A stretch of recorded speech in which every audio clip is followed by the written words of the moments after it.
Welcome to this month's horror story compilation to help you sleep at night or catch up on stories you may have missed this month. Please relax and enjoy listening to this month's horror story compilation.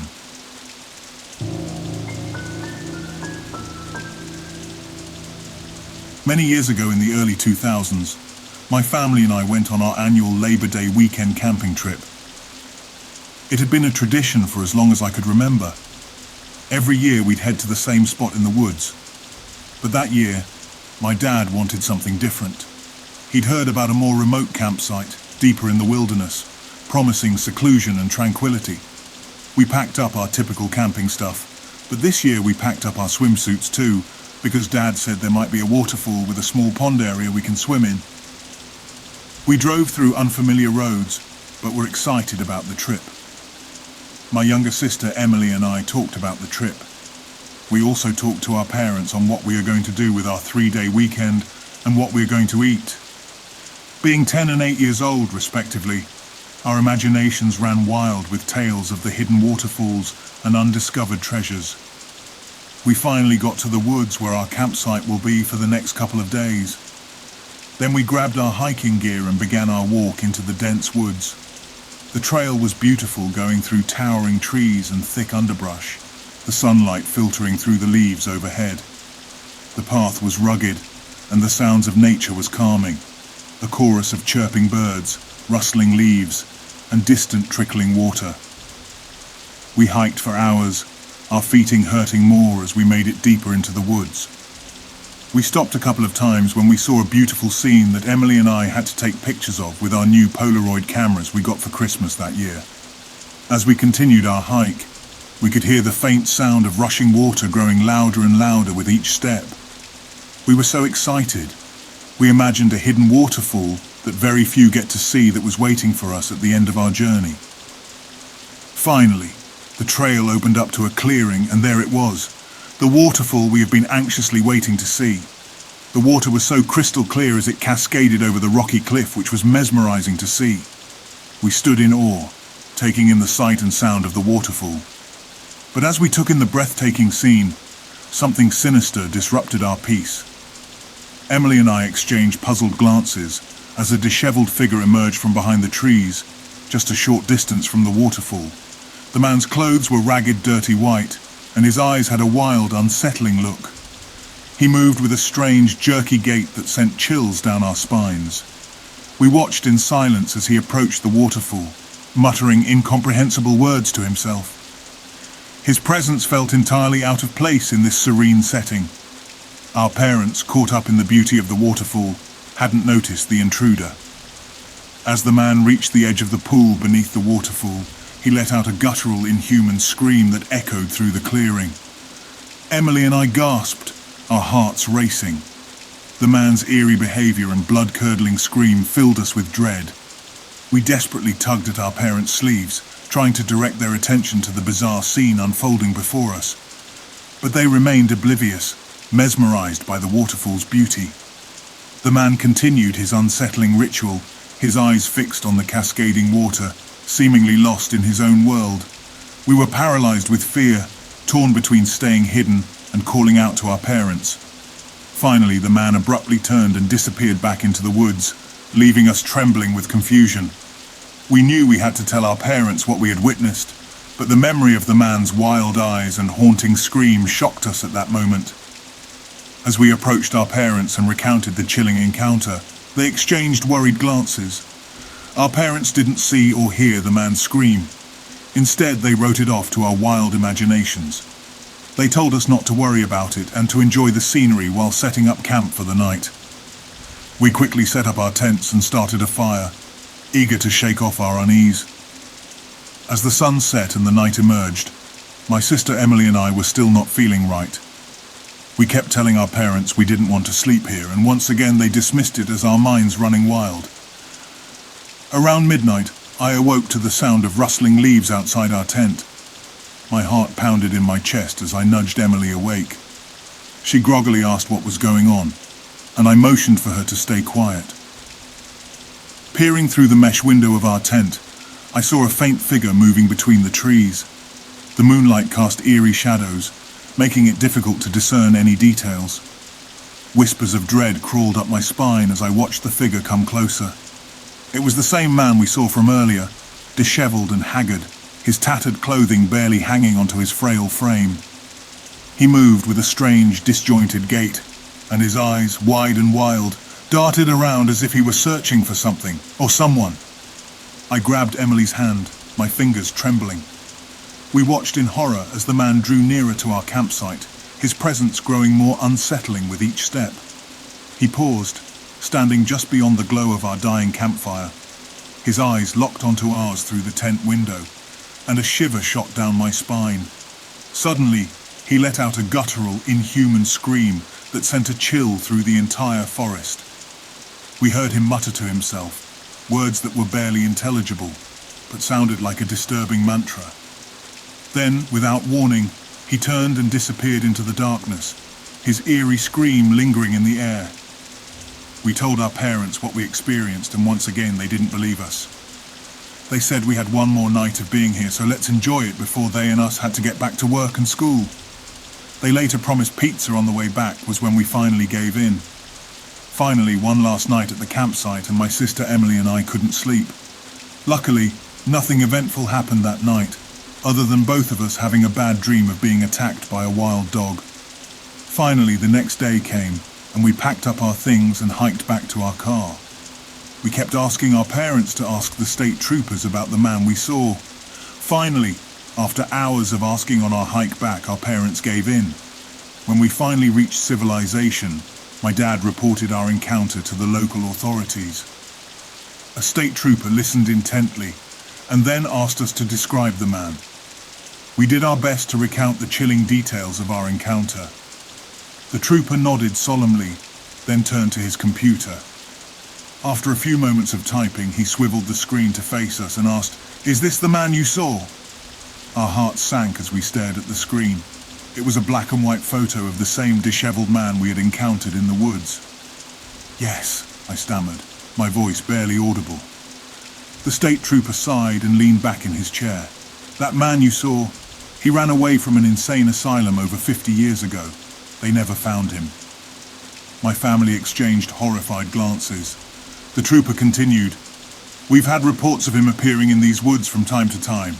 People have seen him, heard his screams, but he always vanishes without a trace. Needless to say, camping was not the same after that weekend on Labor Day."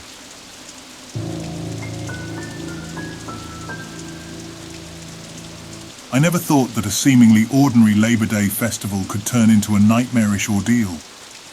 It all began when my friends and I decided to attend the annual Labor Day festival in our small town. The sun was setting, casting a warm orange glow over the fairgrounds as we arrived.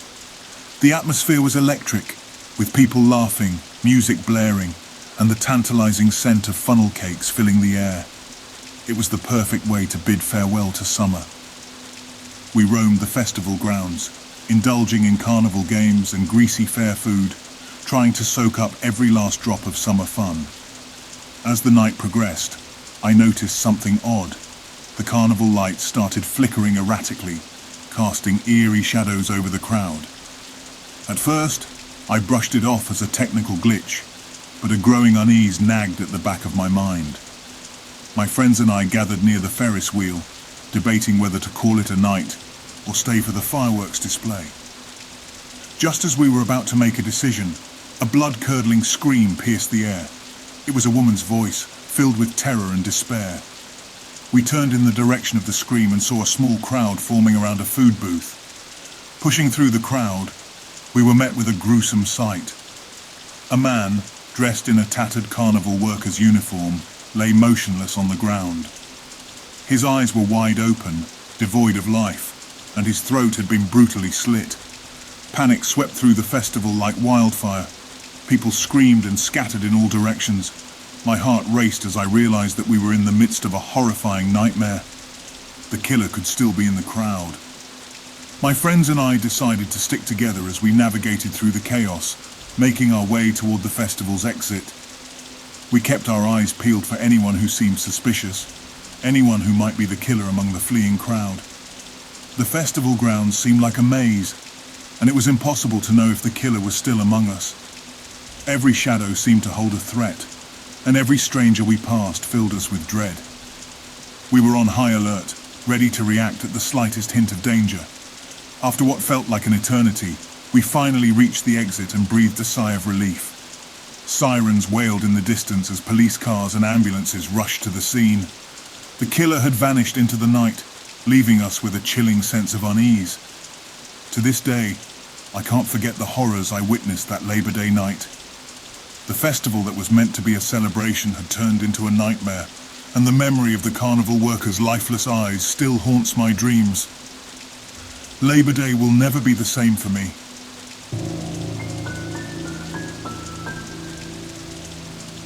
Labor Day had always been a special day for my family. We had a tradition of hosting a beachside cookout to bid farewell to summer. It was a perfect sunny day, and the scent of grilling burgers filled the air as my parents, younger sister Lily, 6 female, and I, 10 male, enjoyed the warmth of the sand beneath our feet. We set up our picnic spot near the water's edge, watching the waves gently roll in. Our laughter mingled with the sounds of families enjoying the holiday, creating an idyllic scene. As the sun began to set, we lit a bonfire, and the sky transformed into a canvas of oranges and pinks. But then, as we were engrossed in the festivities, my parents realized Lily was missing. Panic surged through us, and we began frantically calling her name. We were all running wild trying to find her. Desperation grew as minutes ticked by without any sign of Lily. We were about to call the authorities when we heard a series of gunshots in the distance. The beachgoers around us fell silent, and a chilling hush descended upon the shore. Fear gripped our hearts as we imagined the worst. But then, from the dunes, a man with a rugged appearance emerged, holding Lily tightly in his arms. He was panting, his eyes wide with a mixture of exhaustion and relief. He explained that he had heard Lily's cries and followed the sound of a struggle. As it turned out, a stranger had attempted to snatch Lily and was dragging her away into the woods. The man we now regarded as a savior had fired a warning shot into the air, startling the kidnapper into dropping my sister and fleeing. The gunshots we had heard earlier were not a threat but a lifeline.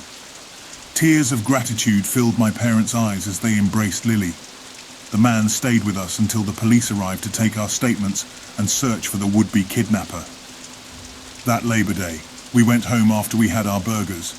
We planned on staying until 10 p.m, 11 p.m, but my sister was still shaking after that experience, and us too, so much so that we decided to head home early.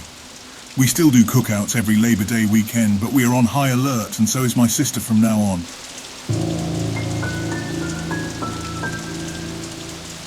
The first day of my senior year at high school started like any other.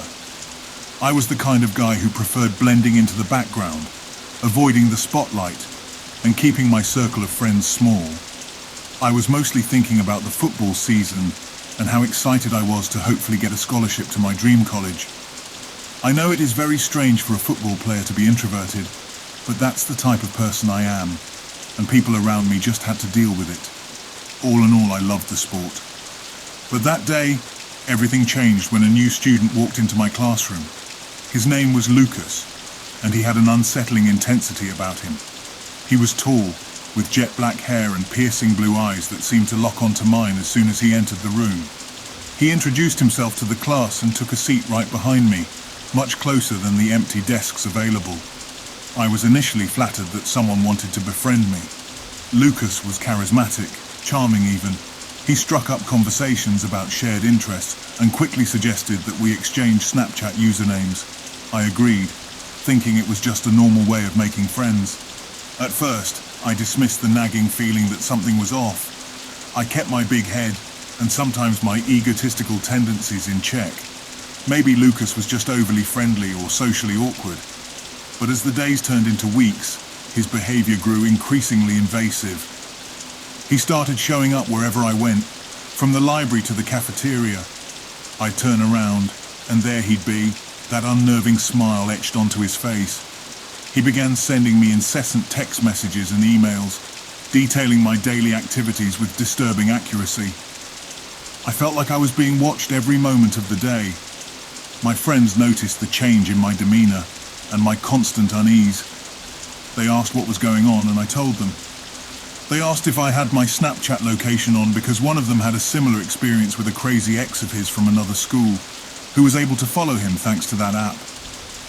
I looked at my settings on the app and sure enough my location was on. I shrugged and switched off my location, hoping it would be the end of that.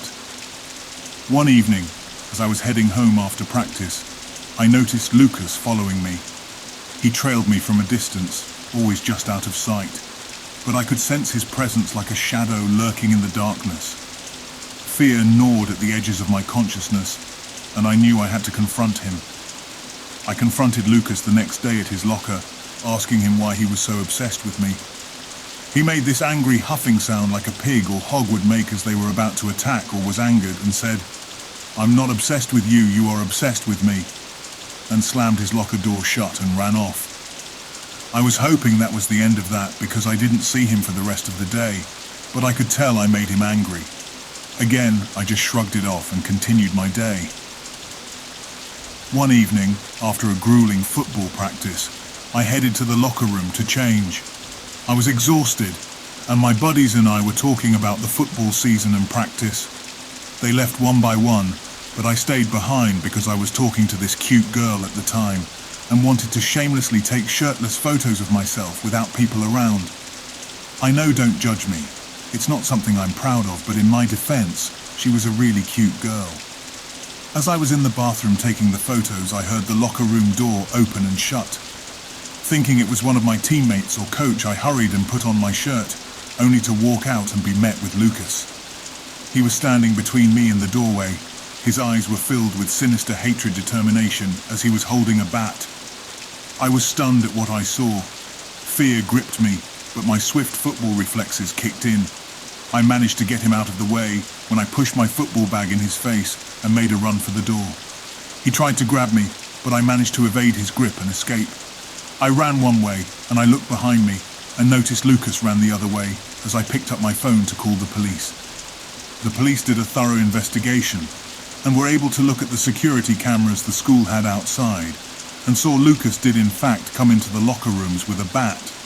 That was enough for the police to confirm that he did have malicious intent.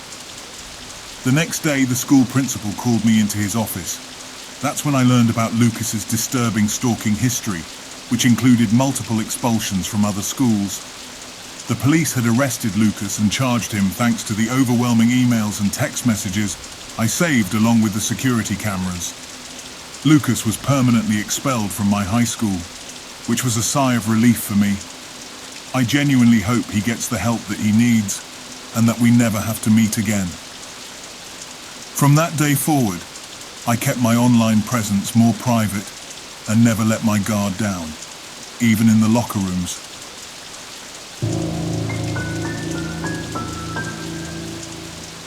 I had always been the shy, introverted type, so transferring to a new high school was never something I looked forward to. Leaving behind my old friends, familiar hallways and trusted teachers was tough, but my family's move made it inevitable. I'd rather not get into why. Anyway, on my first day of high school, being a sophomore, I was crazy nervous. The school was massive, with towering red brick walls and endless corridors that seemed designed to get even the most confident students lost.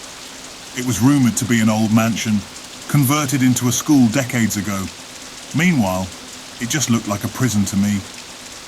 As I navigated the hallways with my class schedule clutched tightly in hand, a feeling of unease settled over me. My footsteps echoed loudly against the cold, polished floors. Every corner I turned seemed to lead to another dimly lit corridor, devoid of any signs of life, which I thought was strange for a high school. But then I shrugged it off, thinking maybe this was the type of high school where some hallways just aren't used. During lunchtime, I decided to approach a group of students sitting at a corner table. They appeared friendly enough, but their smiles seemed forced, as if they didn't want to talk to me, but had to be polite. They welcomed me with open arms, but I couldn't shake the feeling that they were a bit too eager to have me there.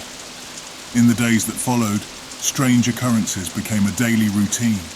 Whispers in the hallways, doors slamming shut when no one was nearby, and chilling drafts in empty classrooms. I chalked it up to my imagination, thinking that the unfamiliar surroundings and the stress of starting over were playing tricks on me. One evening, while studying in the library, I met Sarah, a fellow student who had transferred not too long before I did. She seemed different, her eyes haunted by something I couldn't quite grasp. She told me about the school's dark history. This high school was built on the site of an old mansion, and it was said that a terrible tragedy occurred there many years ago. The original mansion burned down under mysterious circumstances, and the school was built on it. Sarah claimed to have heard ghostly whispers and seen shadowy figures lurking in the corners. She believed the mansion's tormented spirits still roamed the hallways, forever trapped in a world they couldn't escape. I laughed it off at first, but as days turned into weeks, I couldn't ignore the mounting evidence. Which I know in hindsight it's very strange to say, but I guess it was one of those things where you had to be there in that building to understand what I was talking about. Those friends at the table I met earlier wanted to hang out with me one night and said we had to meet at the school. I thought, okay, cool. I'm new and I'm already making friends and hanging out with people. I thought it was awesome. Until that night when I met them at the school, they all smiled at me. I felt really uneasy as they held their flashlights to their faces and said if I wanted to be a part of their crew, I needed to sneak into the basement and take something from it and bring it back. They said all new friends do this ritual to show how badly they wanted to be a part of the friend group. I rolled my eyes, thinking whatever, I'll do it, despite it being really dumb. Armed with a flashlight, I used the keys my friends gave me to break into the school. Apparently one of them was being friendly to the janitor and was able to grab the keys. I walked in through the front door and found the basement and descended down the dimly lit and creaky staircase. What I saw in that basement would haunt me forever. I'm sure I was as white as a ghost. There were crumbling walls covered in eerie symbols, ancient books filled with incantations, and a strange altar adorned with flickering candles. The air grew colder, and I heard voices, distant but unmistakable. Whispers in a language I couldn't comprehend. As I turned to flee, a shadowy figure blocked my path, its eyes burning with malevolent energy. I felt an icy hand clutch my arm, and terror washed over me like a tidal wave. I closed my eyes and screamed. I ran up the stairs with my heart racing and bolted out the front doors. I tried to find my friends, but they weren't there. I looked around and they were nowhere in sight. Sons of bitches, I thought to myself. I stopped to catch my breath and looked behind me at the school.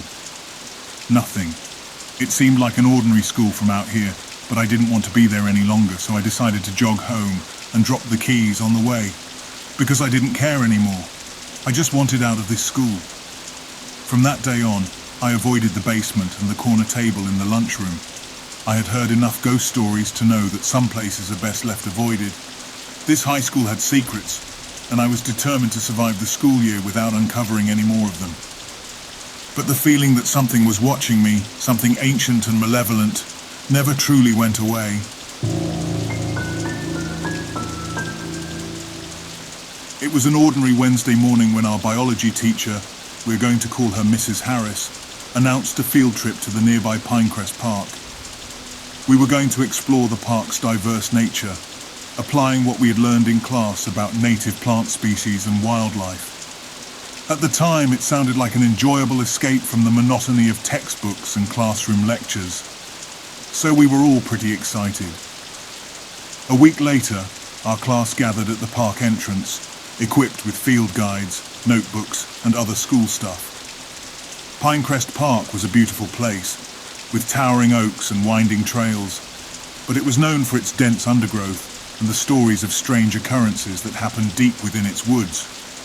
We dismissed the tales as superstitions and ventured in, excited about the adventure that awaited us.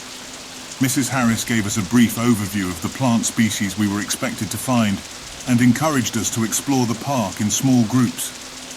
My friends, Alex, Sarah and I, decided to stick together and venture off to see what other plants we could match in our field guide.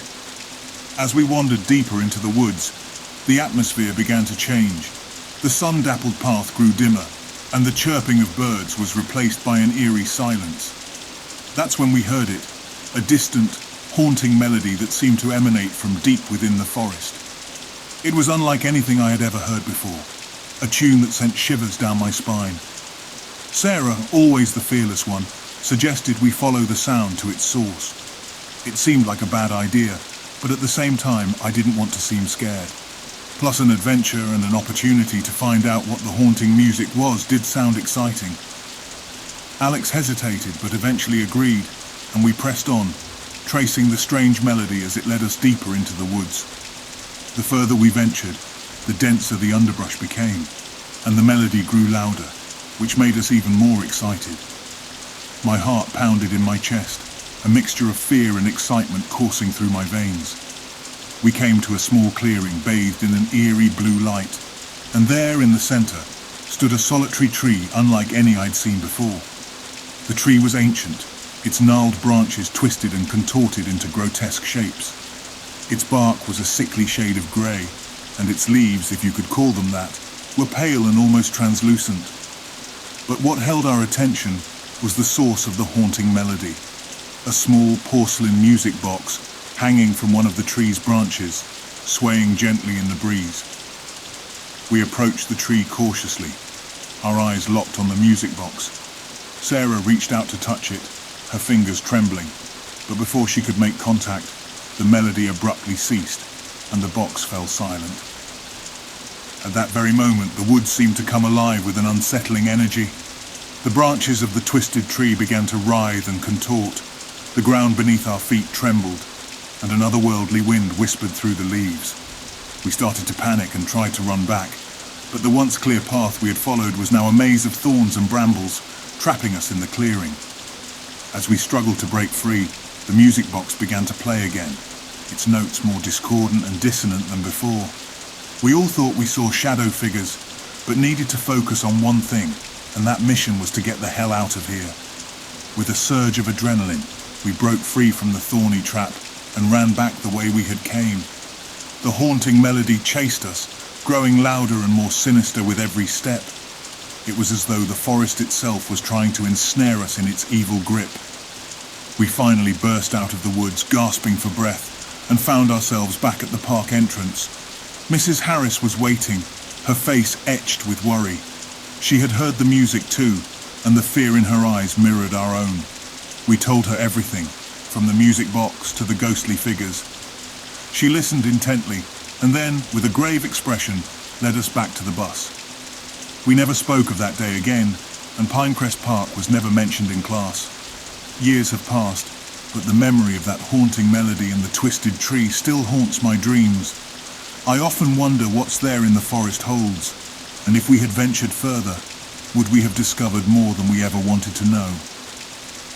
Pinecrest Park remains a place of mystery and dread, a reminder that some mysteries are best left unsolved, and some melodies are better left unheard.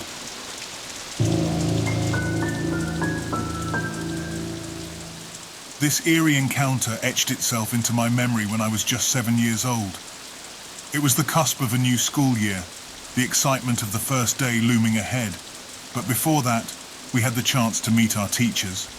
That day started like any other school event, bustling with parents mingling, kids running about with a mix of anticipation and curiosity.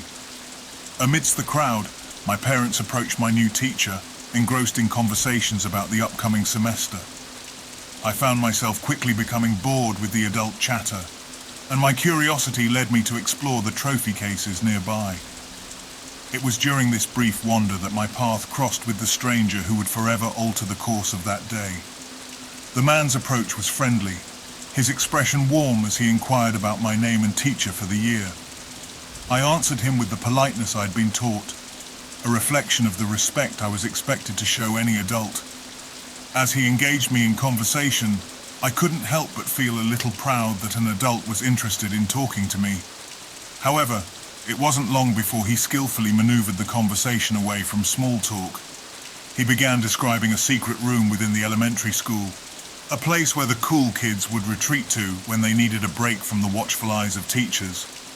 The notion of a secret hideaway fascinated me, igniting my imagination and temporarily sidelining common sense. Despite my love for Nancy Drew and detective stories, I should have recognized the oddity of the situation. Yet, the allure of a hidden room blurred my judgment. The man's grip on my hand tightened as he led me down the hallway, my heart racing with excitement. With each step, his grasp grew more restrictive, and I began to sense something was amiss. My excitement took a sudden plunge into confusion when he led me outside.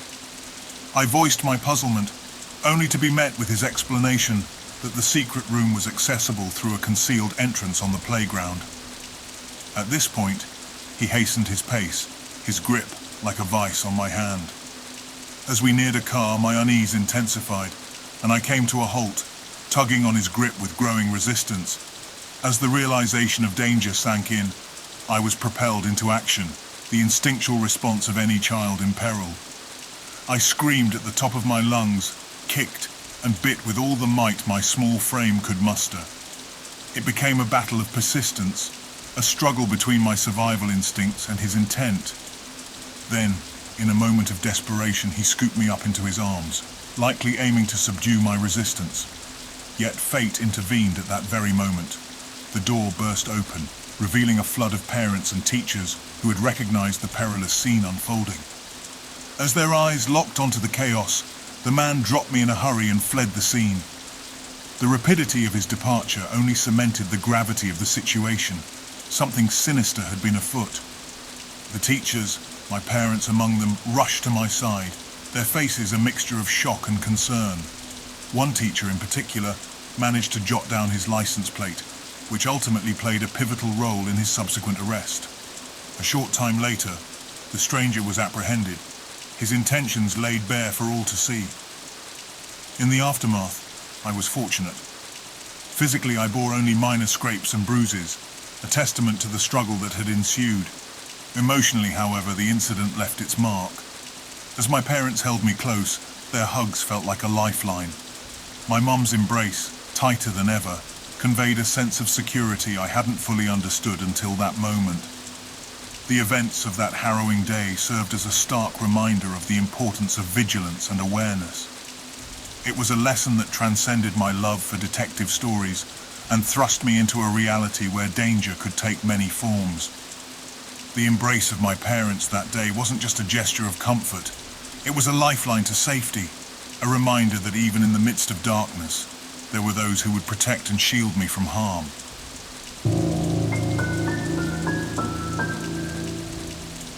The first day of school was finally here, and my heart was pounding with a mix of excitement and jitters. I put on my coolest superhero backpack and my comfiest sneakers, and my parents walked me to the school gates. Mum and Dad held my hands as we walked through the courtyard, my stomach swirling with a bundle of emotions. When the bell rang, Mum introduced me to my new teacher, Mrs. Thompson. She seemed nice, with a warm smile and a friendly voice. I looked around the classroom at the other kids, some with shy smiles like mine, and others with wide grins. The teacher led me to an empty desk, and Mum gave me a reassuring hug before leaving. As the day went on, we did fun activities, sang songs, and even had a story time. I started to make friends too, laughing and sharing stories during lunch. The school was big and bustling, and I felt like I was part of something exciting. During lunch, while I was chatting with my new buddies, a man I didn't recognize walked into the schoolyard. He was older, with a friendly face, but he stood out among all the parents. He headed straight toward me, and my heart skipped a beat. Why was this guy coming towards me? He squatted down to my level and smiled, making me feel a bit better. "Hey there, champ. I heard it's your first day of school. Your parents told me all about it. You know what? I've got a special back-to-school present for you in my car," he said, his voice all cheery. I looked at him, kind of surprised and kind of excited. A present? That sounded really cool. But then I remembered what Mom and Dad always said, never go anywhere with strangers. I hesitated, torn between wanting a present and knowing I shouldn't go. Just when I was about to make a decision, another parent who I recognized from the classroom orientation came running over. She looked worried, and I felt a little relieved that someone was stepping in. She put her hand on my shoulder and said, "Hold on a second." The lady gave the man a stern look, and I could tell something was off. She looked at me and asked if I knew him. I shook my head and told her I didn't. She smiled at me, but I could see she was still concerned. "Sweetie, I know your parents. They've been to the school a bunch of times. This man isn't someone you know, okay?" Before anything else could happen, the man's cheerful expression changed. He seemed really uncomfortable and quickly mumbled something before taking off in a hurry. The lady, who I found out was a parent of someone in my class, stayed with me until a teacher came over to make sure I was okay. I felt a mix of relief and confusion. What had just happened? Why did that man want me to go with him? I was so glad that the other parent had come to help me. Later, the teacher talked to everyone in the class about being safe and not going with strangers, even if they seem nice. When I got home, I told Mum and Dad all about it. They hugged me tight and said I did the right thing by not going with the stranger. I felt proud and a little braver after that day. I realized that even on my first day of school, I had to remember what my parents had taught me, to always stay safe and look out for myself.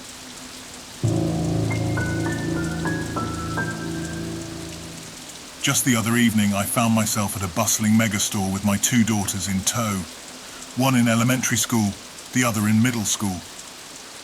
Our mission was simple: grab some back-to-school supplies and maybe indulge in a few treats along the way. Little did I know that our outing would unravel into an unnerving experience. After a brief stop at the school supplies aisle, we rounded a corner and stumbled upon the Halloween candy display. The vibrant array of sweets caught our attention, and as we turned the corner, an older gentleman suddenly appeared, nearly colliding with our cart. Oddly enough, he seemed to be in a hurry and wasn't carrying any items himself. With a polite, "Excuse me," I paused in front of the candy, allowing my younger daughter to bombard me with questions about the candy pumpkins. While my youngest was immersed in her curiosity, the man came to an abrupt halt, oddly interested in the candies beside my daughter. His behavior was peculiar, and I couldn't shake off the feeling that he was listening in on our conversation.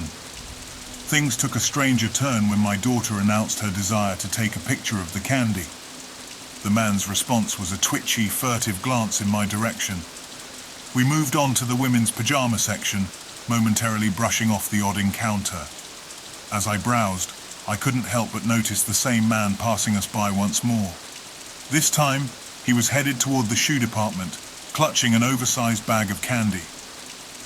My girls wandered off to the boys' clothing aisle, giving me space to make my decisions. As I caught up with them a few minutes later, I couldn't help but feel an uneasy prickle down my spine. The man was weaving his way through the boys' clothes toward my daughter's. His behavior was bizarre. He appeared disoriented, almost lost, but his urgency was unmistakable. He hovered around us, seemingly preoccupied with picking out boys' clothing, yet his eyes kept darting toward us. I exchanged a meaningful glance with my older daughter, a silent agreement that something wasn't right. We decided to move on to the girls' clothing section. For a brief moment, the man disappeared from view. I allowed myself to think that maybe it was all just a series of coincidences, but as soon as we entered the girls' section, there he was again, pretending to scrutinize clothing as if he belonged there. Yet his true intentions seemed to be locked onto us. Each passing moment heightened my unease. It was as if he were watching our every move, taking furtive glances whenever he thought I wasn't looking. I confided in my older daughter about my suspicions, and she confirmed my fears. She had noticed it too. To ensure my daughter's safety, I decided to have my youngest join her sister in the shopping cart, a decision that might have saved us from something unthinkable. As I continued to monitor the man's actions, he suddenly exited the girls' section, passing so close behind me that it sent a chill down my spine. However, instead of disappearing, he circled back, maintaining a line of sight. His unsettling stare caught mine, and he twitched before reaching for his phone to send a message, then promptly left the area. By this point, my anxiety was in overdrive, my thoughts spiraling into the realm of paranoia. I scanned the surroundings and noticed two other men, slightly older, behaving strangely. One lingered in the electronics aisle, repeatedly glancing in my direction despite multiple obstructions. The other seemed to have a peculiar interest in girls' clothing, but his actions were suspiciously disjointed. In hindsight, I wish I had trusted my instincts sooner. The situation had taken a dark turn, and yet my determination to complete my pre-teens clothing shopping had clouded my judgment. I brushed aside the possibility that these occurrences were linked, that something more sinister was at play. With my girls at arm's length, we eventually moved to the women's section, leaving the unsettling atmosphere behind. Now, as I sit here in the quiet of the night, I can't shake off the chilling thought of what might have transpired had I not been vigilant. The echoes of that encounter still resonate, leaving me pondering the choice between paranoia and potential danger. Should I report this? Could a simple feeling of unease warrant any meaningful action? These questions gnaw at me as I grapple with the unsettling possibility that our routine back-to-school shopping excursion unveiled something far more sinister beneath the fluorescent lights of that store.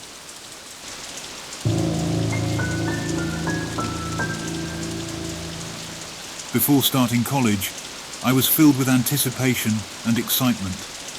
Moving into the dorm was a rite of passage, a step towards independence and adulthood. I was looking forward to meeting new people, making friends, and experiencing all the adventures college life had to offer. I was an 18-year-old male, and I was very much into spirituality stuff, so I was probably the weird kid who brought his stones. But I digress. This will be important later in the story.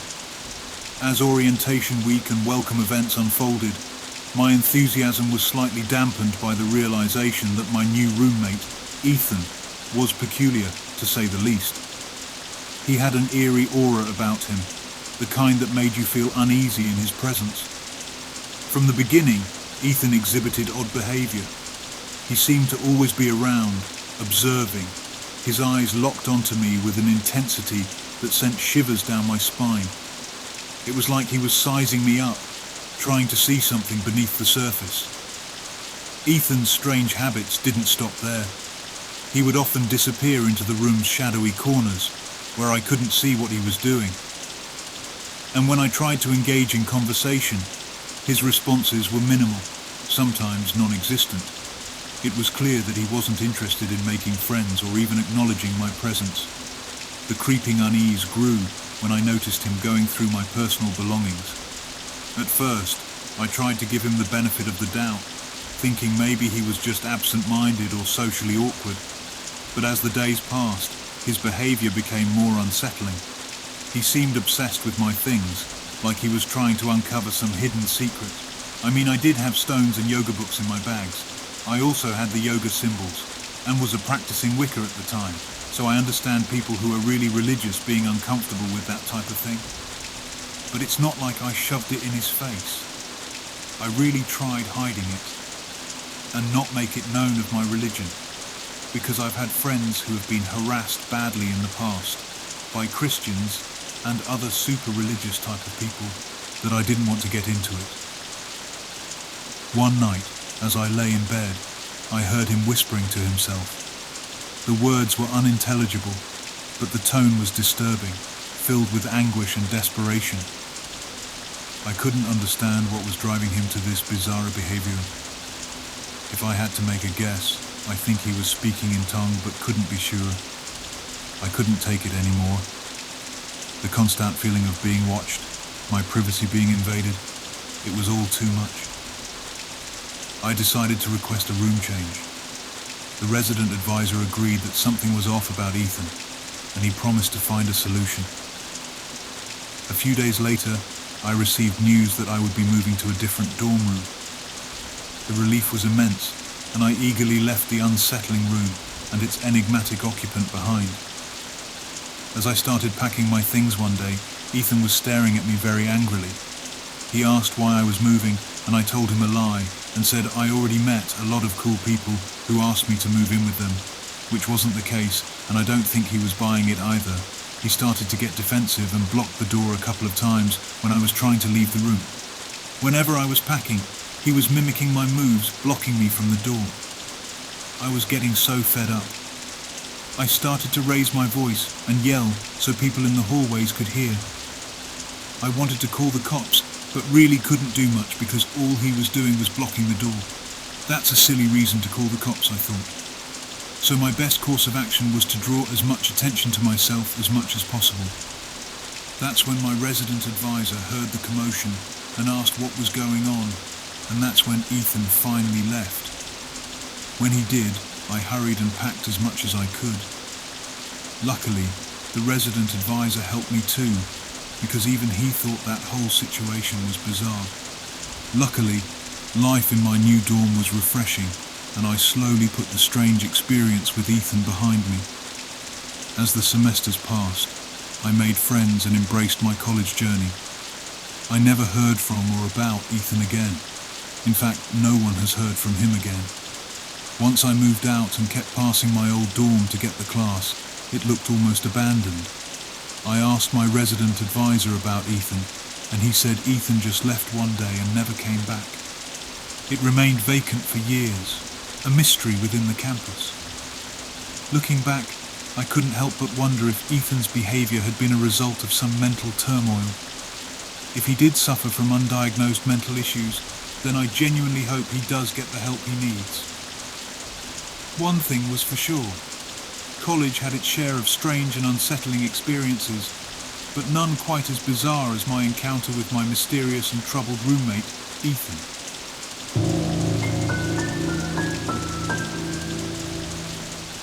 This story will be a shortened version of events that happened when I went to college.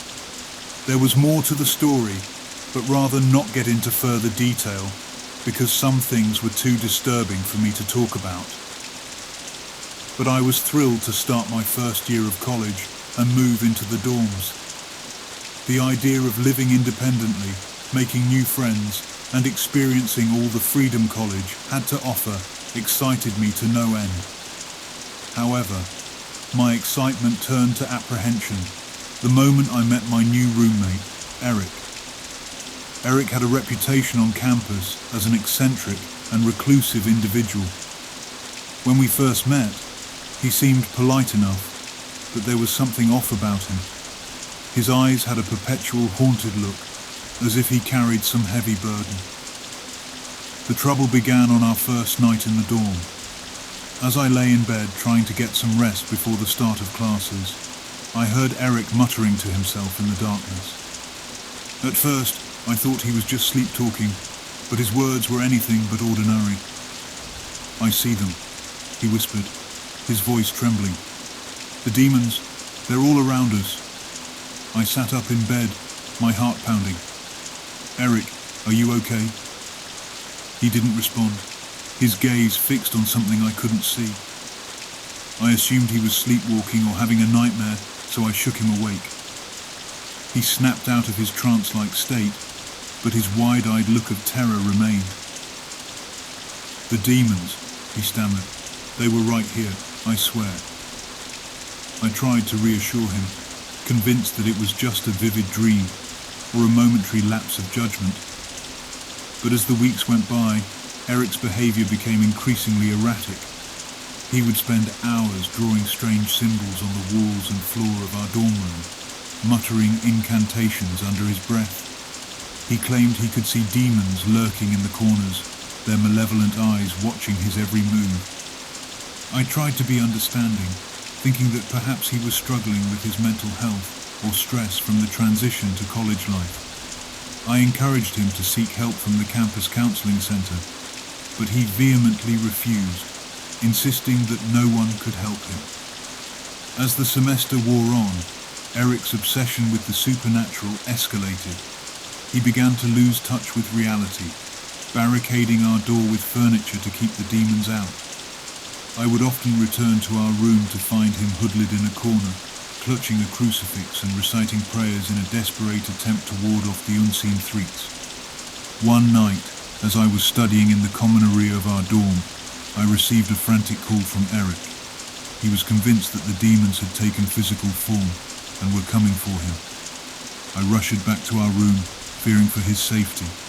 When I entered, I found Eric backed into a corner, his eyes filled with terror, and his hands bloody from self-inflicted wounds. He was convinced that he had to perform a ritual to banish the demons from our room. Terrified and unsure of what to do, I called campus security, and they arrived shortly. They took Eric into custody and ensured that he received the psychiatric help he so desperately needed. In the aftermath of that nightmarish experience, I was assigned a new roommate, and I moved on with my college life. But the memory of Eric's torment and his claims of demons still haunt me to this day. It was a chilling reminder that sometimes the horrors of college life can be more profound and unsettling than anything you could ever expect.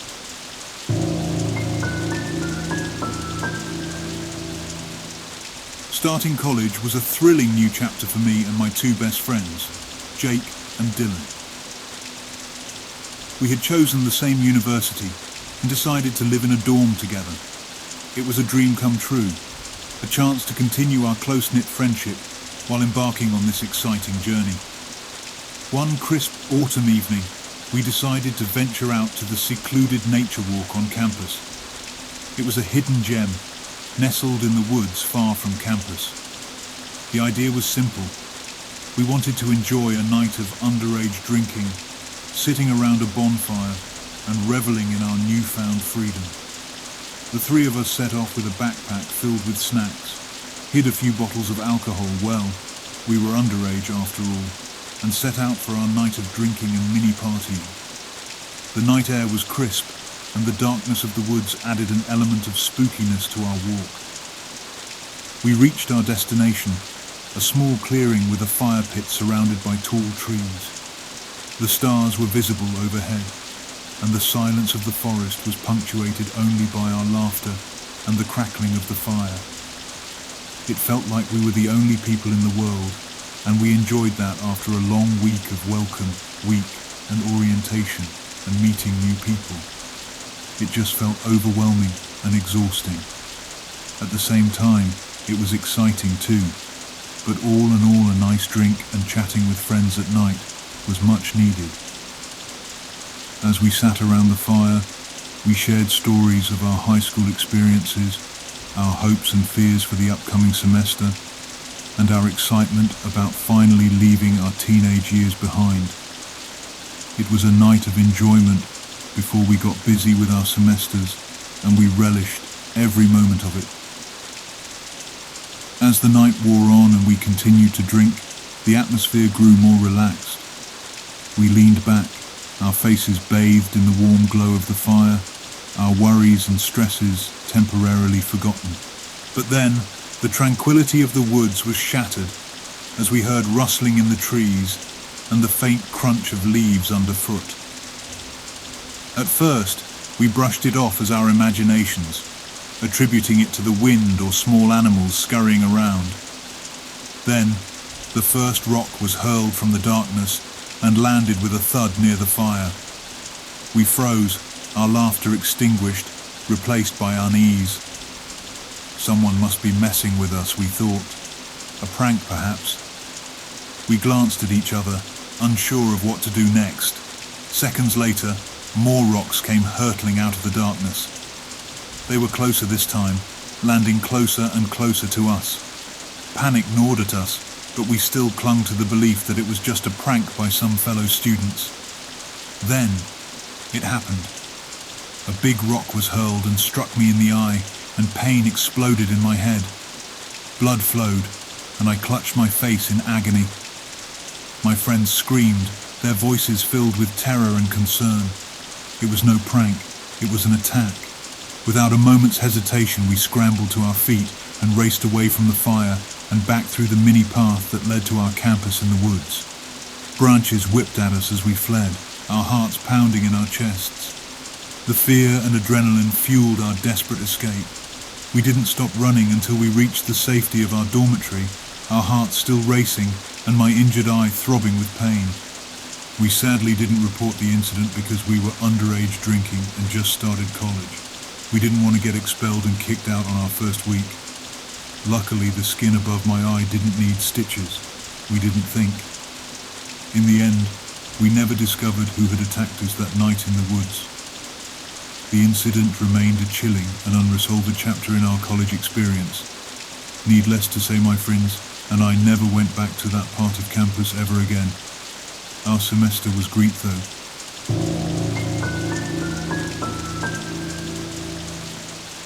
My freshman year at college was a whirlwind of excitement and anticipation. The moment I set foot on campus, I knew I wanted to experience it all, including the fraternity scene that seemed to dominate the social life. I had always dreamt of joining a fraternity, and it was the perfect opportunity to make lasting memories. My new roommate, let's call him Mike, had different plans.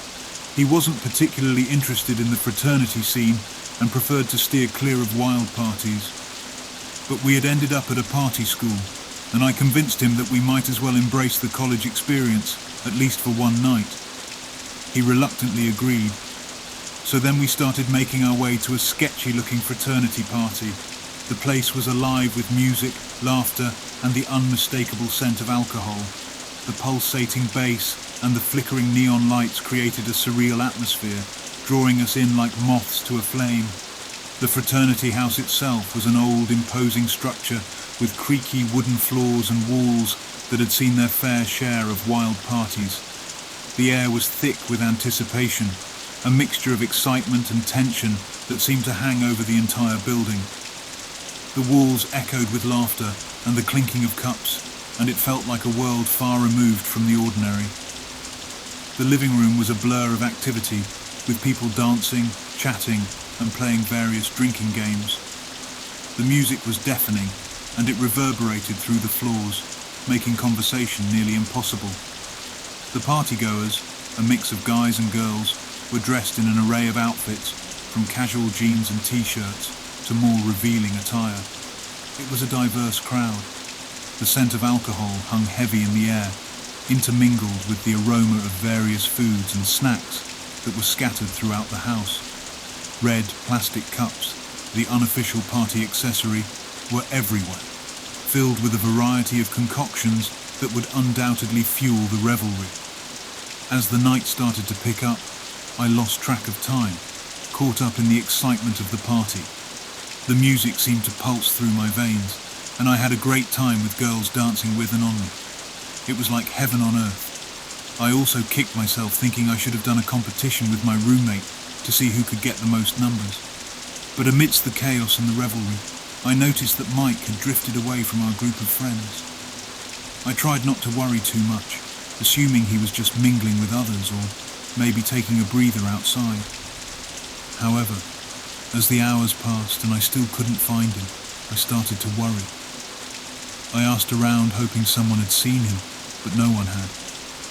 Panic set in as I searched room after room in the sprawling fraternity house. The noise, chaos, and being drunk made it difficult to focus, but I was determined to find my roommate. Finally, I reached the end of a long, dimly lit hallway. The door at the far end was slightly ajar, and a sense of unease washed over me as I approached it. I pushed the door open, and my heart sank as I saw the scene before me. Mike was sprawled on the bed, disoriented and struggling to wake up. In the dimly lit corner of the room, a man was standing, his presence sending shivers down my spine. Panic surged through me, and I rushed over to Mike, shaking him awake. "Mike, we need to get out of here now," I yelled urgently. As he slowly regained his senses, he looked at me, confusion and fear in his eyes. What happened? I didn't have the answers, but I knew we had to leave immediately. I kept glancing at the man in the corner, waiting for him to make a move, but he just stood there and smiled. I couldn't see his full face as it was in the dark, but those teeth I could see. I was drunk also, but when a life-threatening event like this happens, it's like you get a second wind that makes you hyper-focused and alert. I helped him up, his legs wobbling, and we stumbled out of the room, leaving behind the scene. We made our way to my car parked nearby, and as we drove away from that messed-up fraternity party, Mike finally explained what had happened. He told me that some guy had given him a drink, promising it would get him incredibly wasted. Mike had taken it, but he didn't remember anything after that. He said he didn't want to talk about it any further, and I respected his wishes. We got back to our dorm safely. Mike didn't want to call the cops because he knew they couldn't do anything in a he said case. Plus, there's no point explaining to the cops what happened when you didn't know what happened. It just doesn't make sense. We never spoke of it again.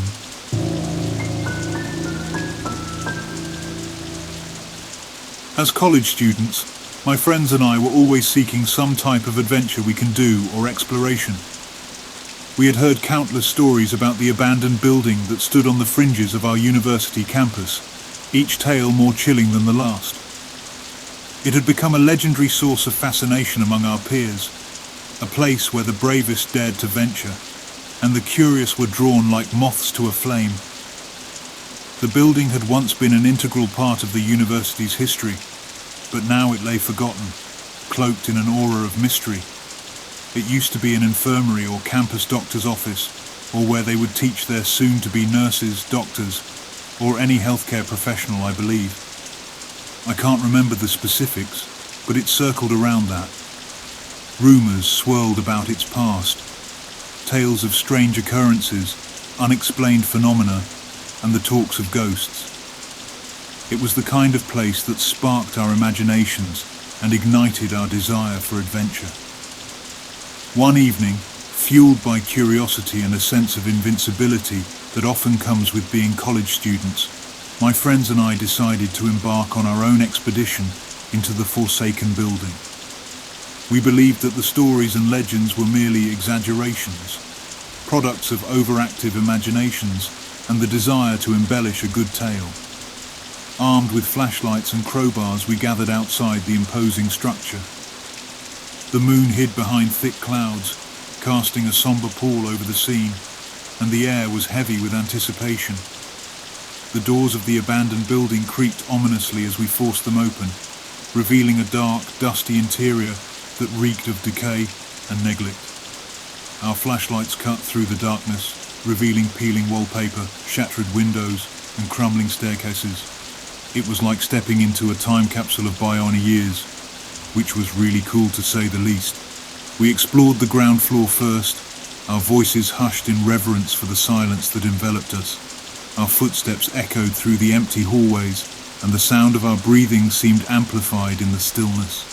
As we ascended the creaky staircase to the upper floors, the atmosphere grew even more oppressive. The air seemed colder, and the sense of foreboding intensified. We couldn't shake the feeling that we were intruders in a place that wanted us gone. On the top floor, we discovered a room unlike the others. Its door was sealed with heavy chains and padlocks, as if someone had tried to keep whatever lay inside from escaping. We exchanged nervous glances, our curiosity overshadowed by a growing sense of unease. Alex, the daredevil, suggested breaking into the room. He wielded his crowbar with determination, smashing the padlocks and sending them clattering to the floor. The door creaked open slowly, revealing a room filled with dust-covered furniture and faded photographs. But as our flashlights scanned the room, we froze. In the center of the space, an old, tattered chair seemed to rock back and forth on its own, as if an invisible presence was sitting on it. Cold dread washed over us as the room filled with an icy chill. Suddenly, the air was filled with a whisper, barely audible, but undeniably there. It was as if the very walls were speaking to us, their words unintelligible, but filled with a palpable sense of anguish. Panic overtook us, and we bolted from the room, the door slamming shut behind us with a deafening finality. We ran through the dark hallways, stumbling over debris, and raced down the creaking stairs. The abandoned building seemed to resist our escape, but we pushed forward, our hearts pounding in our chests. When we finally burst out into the open night air, we were gasping for breath, our faces pale with terror. The building loomed behind us, silent and menacing, its secrets still hidden within. As we huddled together outside, we couldn't deny the undeniable truth. We had experienced something unexplainable within the abandoned building. I still can't believe it to this day. I know we saw something. I know we felt something. Whatever that something is, I hope it stays in its building and doesn't follow us home. We aren't the religious type of people, but we did pray that the spirit or evil did not follow us home. I'd advise that if you are just as curious as I am about exploring abandoned buildings, then do it in the daytime, please. It's not worth getting hurt over or losing your life over.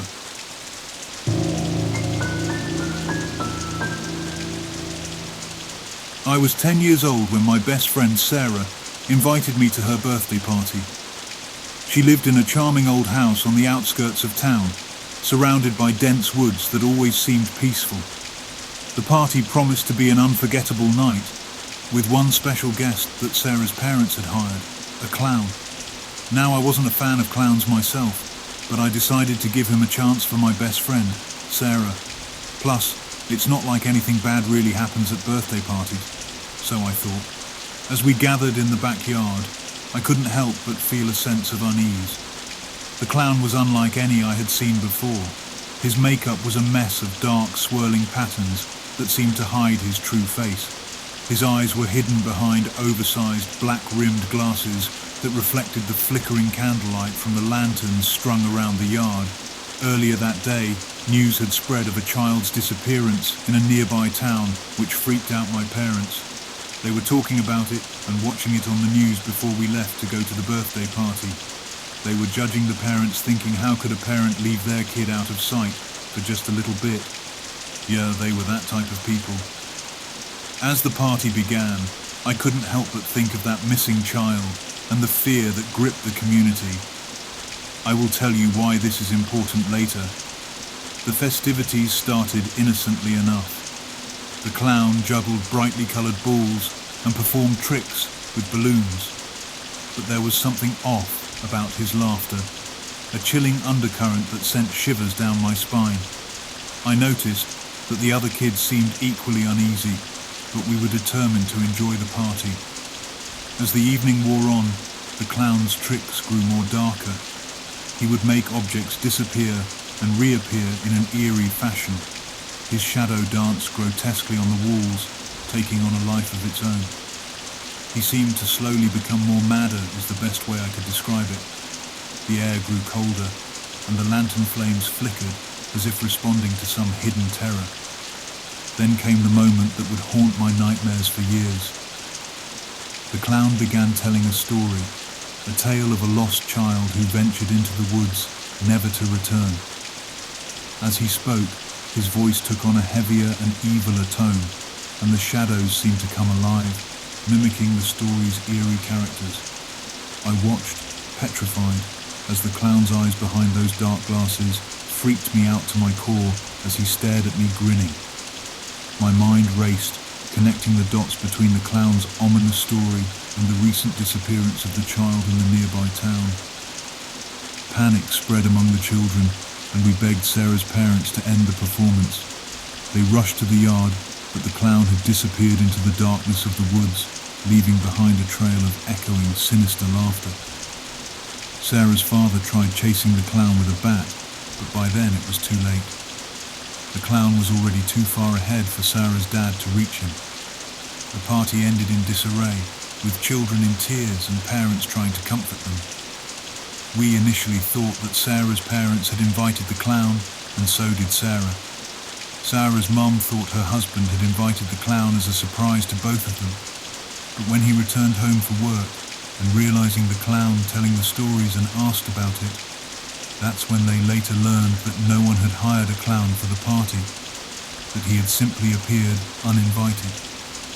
The police were called, but they found no trace of the clown. To this day, I can't help but wonder about that night. What was the true identity of the clown? Where did he come from, and where did he vanish to? After seeing the movie, recently I can't shake the feeling that he was something different. A creature that slipped into our world for a brief, terrifying moment, leaving us forever haunted by his chilling presence in the woods behind Sarah's house, and the unsettling connection to the child's disappearance in the neighbouring town. That night still freaks me out and sends shivers down my spine to this day. I'm 18 right now, and Sarah and I just graduated high school. Luckily, she never saw that clown again after having nightmares about him for a while.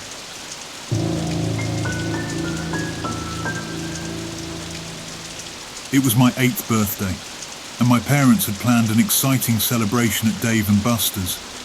I couldn't have been happier. The place was a kid's dream come true, with flashing lights, arcade games, and delicious pizza. Plus, I was excited to see what my friends and parents got me. At the time, I was excited for the new PlayStation 2 to come out that year and would not stop talking about it. As the party was in full swing, I was engrossed in a video game. The sounds of bells and whistles surrounded me as I raced cars and collected virtual coins. My friends and I were racing each other and running around finding whatever games we could compete with each other in. That's when it happened. A strange man appeared beside me, his smile too wide and his eyes too intense. He had on an overused white wrinkly shirt, and his pants were jeans ripped apart and dirt all over. He also smelled bad too, as he said, "Hey there, buddy," his voice too friendly. "I'm a friend of your family, and I have a special present for you in my van. Would you like to come and see it?" I looked to my friend, Jake, next to me, and he looked at the man and shrugged his shoulders and continued playing his game, determined to beat me and the rest of our friends. At first, his words didn't register. I was caught up in the excitement of the game. But then it hit me. This wasn't right. Who was this man, and how did he know my family? I said, "No, I'm good." The man was shocked and replied with, "But your present starts with a P and ends with a 2. That's when I got excited. How would he know that I wanted that for my birthday if he wasn't a friend of the family? In hindsight, I should have pieced together that it was a popular present for most kids my age at the time, but I was 8. Anyway, I told my friends that I would be right back. They weren't paying attention and continued playing as I got up and walked with the man. I started to follow him, my heart pounding as he led me toward the exit. That's when I started to have a bad feeling. I hesitated at first, and the man noticed my hesitation and said, "I would bring it in. I just didn't want to get the other kids jealous because this is a special edition." For some reason I believed him. I continued following him out of the door and into the back of the parking lot. He held my hand tight as he picked up his pace. Once I saw the only van in the parking lot, I hesitated and tried stopping, but the man was so strong and started pulling me even harder now. That's when I heard my mom push open the exit door and chase after us, her face a mixture of panic and anger. "Stop!" she shouted as she ran to catch up to us. The strange man froze and I stopped in my tracks. My mum reached us in seconds, her eyes locked onto the man. "Who are you? And what are you doing with my child?" she demanded, her voice trembling with a mix of fury and fear. Then the workers and security staff and friends started coming to the parking lot. The man stammered, and he mumbled something about a misunderstanding, and then took off dashing to his car and sped off with the tires screeching. My mum held me tightly, her face white as a sheet. I thought she was mad at me at first, like I did something wrong. She wasn't mad at me. She was mad at the man, furious that someone had tried to take me away. It was then that I realized the seriousness of the situation. I felt guilty for being so naive and for nearly following that stranger. But my mum assured me that I had done the right thing by stopping and listening to her. She thanked her lucky stars that I was safe and unhurt. The party ended after that. My mum called each of the kids' parents telling them what happened and asked them to pick up their kids early. At Dave & Buster's, my birthday party was ironically considered a bust, but luckily no one got hurt. Also, luckily my friends' parents still gave my mum and dad permission to have their kid over at their house for a sleepover to end my birthday party. So some of us continued the birthday party there. That's when I did end up getting my PS2 and started playing games with my friends. To this day, I still don't know what that man wanted, but I'm glad I never had to find out.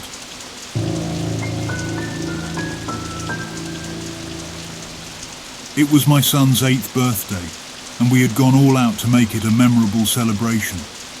The backyard was decorated with colourful balloons, a bouncy castle house, and a long table filled with cupcakes and party favours.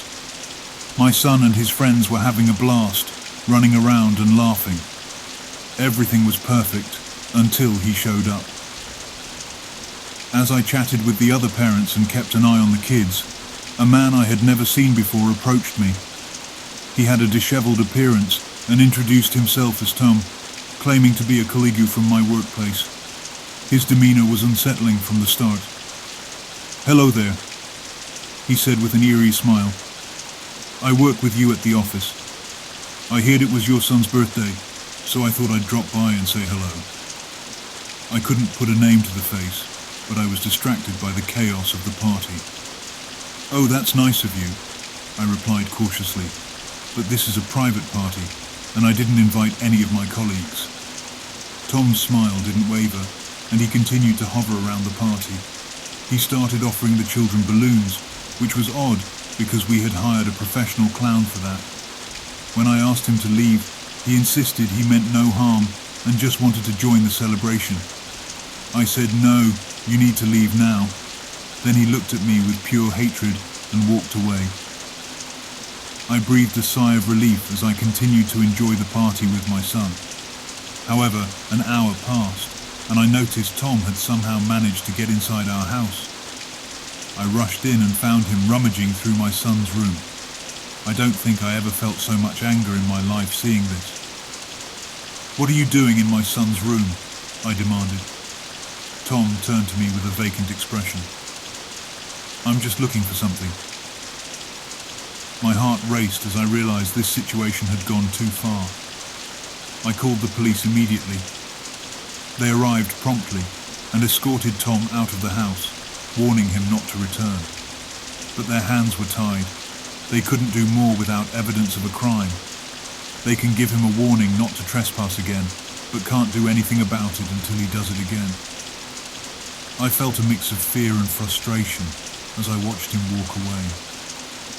I knew he should have been arrested for something, but I couldn't shake the feeling that this wasn't going to end that easily. The party continued, but the atmosphere was tainted by the encounter. Unfortunately, Tom hovered around watching the kids behind trees. I called the non-emergency number and asked what to do, and they said, again, they couldn't do anything about it unless the man was on your property, which he wasn't. I tried to not get so distracted with Tom, but I was watching him as I continued to enjoy the party with my son. I was relieved when the party ended and the children were safely back inside the house. Once the party ended, my brother, who is very intimidating looking, started approaching Tom. When Tom saw my brother approaching him, he ran off, and I haven't seen him since. But that night, as I lay in bed, I couldn't stop thinking about Tom and what he had been searching for in my son's room.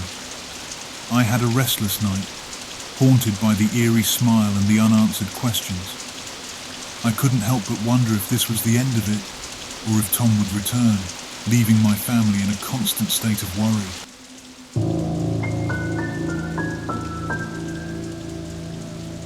I'll never forget the Facebook post that changed my life forever. It was a typical Friday evening, and I was scrolling through my newsfeed, mindlessly liking and commenting on friends' posts. That's when I came across a strange status update from someone I didn't recognize. The post had no text, just a single image attached. Curiosity got the best of me, and I clicked on the thumbnail. The image that greeted me was odd to say the least. It was a dark, grainy photograph of what looked like an abandoned house in the middle of nowhere. The windows were shattered, and the front door was hanging off its hinges. But what truly unnerved me was the figure standing in front of the house. It was a tall, shadowy figure with long, spindly arms and a twisted, contorted body is the best way I could describe it. It was so dark that I couldn't make out any features, but its presence was unnerving. It was as if the figure was staring right through the screen, looking right at me. This shocked and confused me, so I quickly scrolled down to see if anyone else had commented on the post, but there was nothing. No likes, no comments, nothing to suggest that anyone else had seen it. It was as if this post existed solely for me, which I know sounds crazy, but it felt like it was meant for me. Shaken, I decided to click on the profile of the person who had posted it. The profile was empty, devoid of any personal information or photos. It was as if the account had been created solely for this weird post. I jumped out of Facebook and deleted it from my iPhone's history as I tried to shake off the unease that had settled in my stomach. But that night, I couldn't sleep. The image of that shadowy figure haunted my dreams to the point where I woke up in a cold sweats multiple times. Over the next few days, I couldn't stop thinking about that post. It was as if an invisible thread was pulling me back to it. I tried to rationalize it, thinking it must be some kind of elaborate prank, but deep down, I knew it was something more alarming. What really alarmed me the most is what was going on with my iPhone. My iPhone would glitch, but not like your typical glitches where the phone would just stall for a moment. I'm talking about how it would hijack my wallpaper and display the same weird post that haunted me, no matter how many times I changed it. It seemed like my home screen would get stuck at that image. I received friend requests from accounts with no friends and no photos, all of them named after ominous things like The Watcher or The Observer. My iPhone would also text random people from my contacts, just saying strange things like The Watcher, or random letters like when you use your thumbs to type words without autocorrect. One night I heard a tapping at my window, and when I looked outside, I saw the same shadowy figure from the photograph standing in the distance, its eyes glowing with an unnatural light. I screamed and called the police, but when they arrived there was no trace of anyone. I was freaked out. I didn't understand what was going on or if I was going crazy. After using it for years, I made the tough decision to deactivate my Facebook account, hoping it would put an end to this nightmare. However, that didn't work. The shadowy figure continued to haunt my life. It followed me, appearing in the corners of my vision, always just out of reach and sight. I don't know what that Facebook post was or who posted it, but I've come to believe it was a gateway to something evil. It's a constant reminder that some things are better left unexplored in the darkest corners of the internet. Hackers are everywhere. Even when you don't think it could happen to you, it can. I still don't know if this is paranormal, or if I'm imagining things, or if this was a hacker, and hopefully a full flesh and blood human that I can get arrested.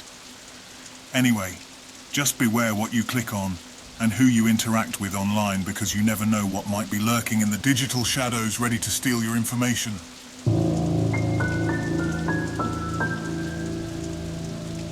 It was a sunny Saturday afternoon when I stumbled upon a listing on the Facebook marketplace that piqued my interest. I had been searching for a vintage record player for weeks, and there it was, a beautiful, fully functional one at an unbelievably low price. I know that should have been my first red flag. The seller's name was Jake, and his profile looked legit, complete with a few positive reviews from previous buyers. I messaged Jake to express my interest in the record player, and he responded almost immediately. He was friendly and eager to make the sale, which made me feel comfortable. We agreed to meet at an abandoned warehouse on the outskirts of town to make the exchange. Jake explained that he had a storage unit there, and that he'd bring the record player with him. Something about the choice of location felt odd, but I brushed it off, thinking that perhaps he was just looking for a convenient spot to meet. I should have listened to my instincts. Red flag number 2. As I arrived at the desolate warehouse, I noticed that the area was eerily quiet. The building itself was run down, with shattered windows and graffiti covering the walls. Red flag number 3. My unease grew as I parked my car and waited for Jake. Minutes turned into what felt like hours, and just when I was about to leave, a beat-up van pulled up in front of me. The driver's side window rolled down, and there he was, Jake, a tall, scruffy-looking man with a shifty gaze. We both got out of our cars and shook each other's hands, formally introducing ourselves. Jake apologized for being late, because he said he had to meet with another customer across town and thanked me for waiting. I felt better when he described why he was late.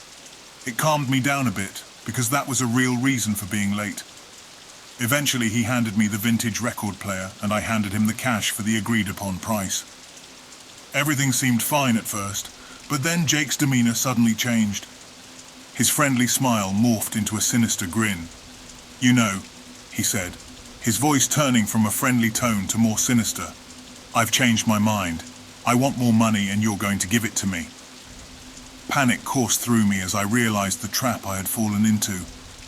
I tried to back away, but the van door suddenly opened and Jake's two intimidating-looking friends flashed their guns.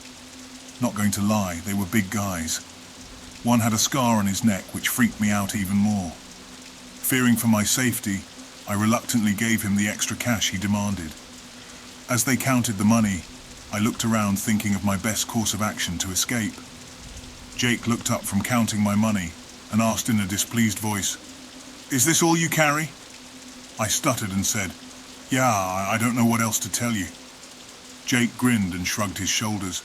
"No, I don't need you to tell me anything really. I'll just take the whole damn wallet." I reluctantly gave it to him as I noticed his friends slowly raising their guns towards me.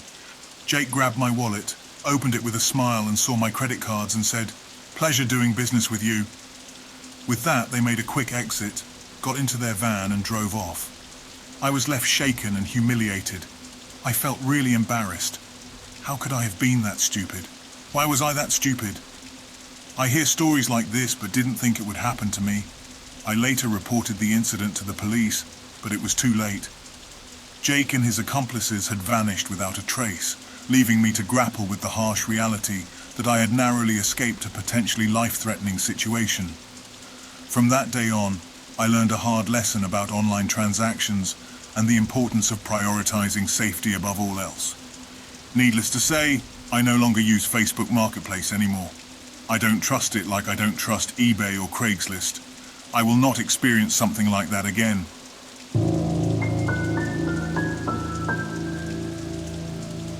I'm a 21-year-old female who's been streaming on Twitch for years. My channel had grown a small but loyal following, mostly consisting of friends and fellow gamers.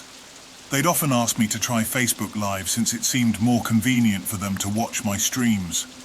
After some consideration, I decided to give it a shot. The first time I went live on Facebook, I was excited. I set up my gaming rig, adjusted the camera, and hit that Go Live button. The chat started to fill up with friendly faces, and it felt like a virtual reunion. But among the familiar usernames, there was one that caught my eye, Mystery User. I didn't recognize the name, but I figured it was just a new viewer. They typed things that were slightly odd but not alarming, like asking for details about my favorite games and my daily routine. I brushed it off as someone just trying to make conversation and answered his questions. Weeks passed, and I continued to use Facebook Live from my gaming sessions. Mystery User kept showing up in the comments, growing increasingly inquisitive about my life outside of streaming. It was unsettling, but I tried to ignore it. Then came the Facebook messages. Mystery User started sending me messages. It started off innocently enough, trying to make conversation like how my day went. I kept ignoring him because I didn't know him and didn't care to learn about someone virtually online. But the more I ignored the messages, I noticed how irritable he started getting.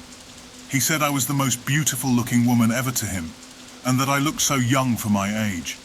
I still didn't answer. Then he started texting angry messages calling me names like slut or whore. It then escalated to him saying that someday I was going to die. I don't know why I didn't take that seriously back then. I should have. But what really got me freaked out is when he started sending me images, not any random images. They were pictures of my house, taken from outside. Some of the shots were taken when I was home alone, completely unaware of what was happening outside. Panic began to creep in. I blocked the Mystery User profile, thinking it would put an end to the unnerving messages. But it didn't stop. He created new profiles, each time with a slightly different name but the same unsettling messages and images of my house. The tapping sounds started at night, like someone gently tapping on my windows and trying to open it. It wasn't just my imagination. It was real. I called the police multiple times, but they couldn't find any evidence of my stalker. They assured me they'd patrol my area more frequently, but it didn't alleviate my growing fear. I couldn't sleep, and I couldn't focus on anything except the relentless harassment. Then one fateful night, the tapping escalated to a loud, relentless banging. Terrified, I called 911 once again. As I hid in my closet, I could hear glass shattering. The intruder was moving around in my home as glass crushed underneath his footsteps. Thankfully, the police arrived in minutes, but the intruder had vanished into the night, leaving behind a rose on my kitchen countertop. The investigation was thorough, and the police read the messages and saw the images sent by the relentless mystery user. Yet they couldn't trace the messages back to a specific individual, and the stalker remained free. Today, I live in constant fear, wondering when he'll return. I've moved, changed my online presence, and taken every precaution imaginable, but the mystery user is still out there. I tried putting that behind me and move on with my life in college, but I still constantly look over my shoulder, worrying when his next attack will be.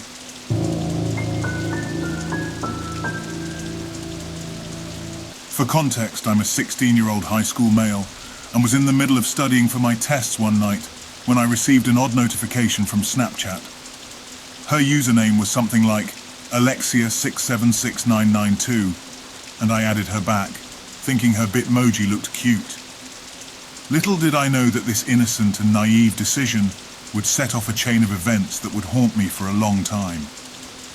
We started chatting, and soon enough, Alexia and I were sending cute pictures, funny messages, and getting to know each other better. She quickly became a significant part of my daily routine. We shared our dreams, our favorite movies, and even some of our past traumas. It felt like we were a perfect match. As the weeks went by, the excitement of our conversations grew, and I couldn't stop thinking about her. Finally, I built up the courage to invite her to one of my baseball games. I thought it would be the perfect opportunity to meet her in person and take our connection to the next level. The day of the game arrived, and I was on cloud 9. My teammates could tell something was different about me. I was so focused on that evening's meeting that I could barely concentrate on anything else. When I told them what I was doing after the game, they teased me and berated me like any friends would do. Then the coach told them to knock it off and focus on the game, which I was relieved about. I just couldn't wait to meet Alexia. The game was intense, but in the back of my mind I was already planning what to say to Alexia when I saw her. Also, I was beating myself up for not bringing flowers. As the sun began to set, the stadium lights came to life, casting long shadows across the field. The final inning was upon us and we were tied. I was on the pitcher's mound, ready to make the game-winning pitch. The adrenaline surged through me as I gripped the ball. With all the strength I could muster, I hurled the ball towards the batter. Strike 3. The batter was out and the crowd erupted in cheers. We had won, and I had secured the victory. But as the celebrations faded into the background, my mind raced back to my plans with Alexia. I rushed to the back of the bleachers, my heart pounding with anticipation. I scanned the area, but there was no sign of her. My phone remained ominously silent, devoid of any messages from her. Suddenly, a man emerged from the shadows, his face obscured by the dim light. My excitement turned into unease as he approached me. His voice was calm, but there was something off about him. "Hey there," he said. "You must be the guy Alexia's been talking to on Snapchat." Nervously, I nodded. "Yeah, that's me. Where's Alexia?" The man took a step closer, and a sinister smile played on his lips. "I'm a friend of Alexia's. I wanted to talk to you first, for her protection, you know."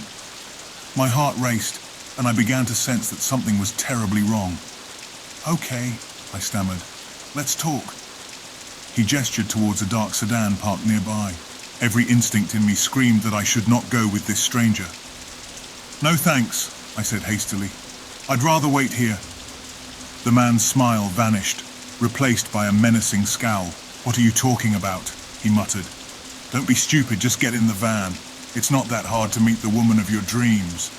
All you need to do is get in the van." he said, smiling with his missing and pasty yellow teeth. He started to grab my arm, and with that, I turned and bolted away from him as fast as my legs could carry me. I could hear his maniacal laughter echoing behind me, but he didn't chase me. I didn't stop running until I reached the safety of my teammates and the stadium lights. As I caught my breath, my phone buzzed incessantly with messages from the man who had lured me there. He taunted and harassed me, reveling in my foolishness.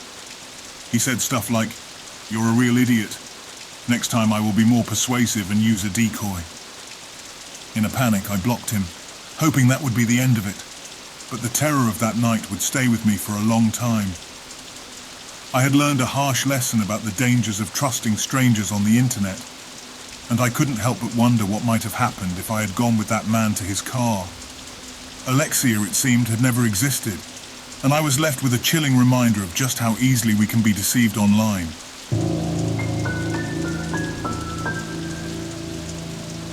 High school was supposed to be about classes, friends, and teenage drama, but my life took a chilling turn one day when a new kid joined our class. He was the kind of guy who easily blended into the background, so at first I didn't pay much attention to him.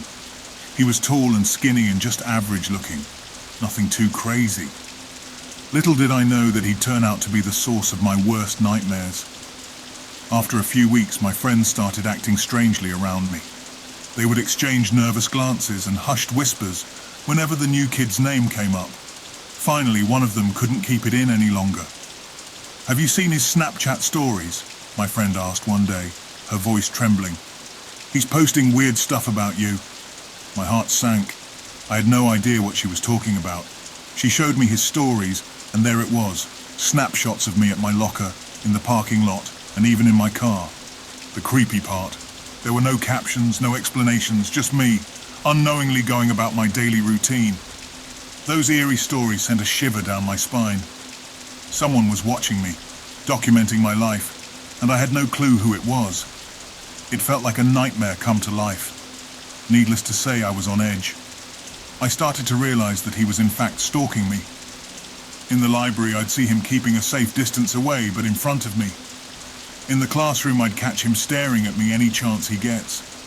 Going in and out of the bathrooms, he was being casual by getting a sip of water from the faucet between the bathrooms each time I went, which I found mostly weird because everyone who's been to this high school knows that those faucets don't work. Finally, I couldn't take it anymore and decided to confront the new kid head on. I added him on Snapchat that I got from my friend. Immediately, he added me back and said, "Hey, how's it going?" I responded, cutting right to the point with, "I know you've been stalking me and I need it to stop. If I see or hear any more of you taking pictures of me, I'll be calling the cops." He didn't respond. He just left me on open, so hopefully I thought that was the end of that.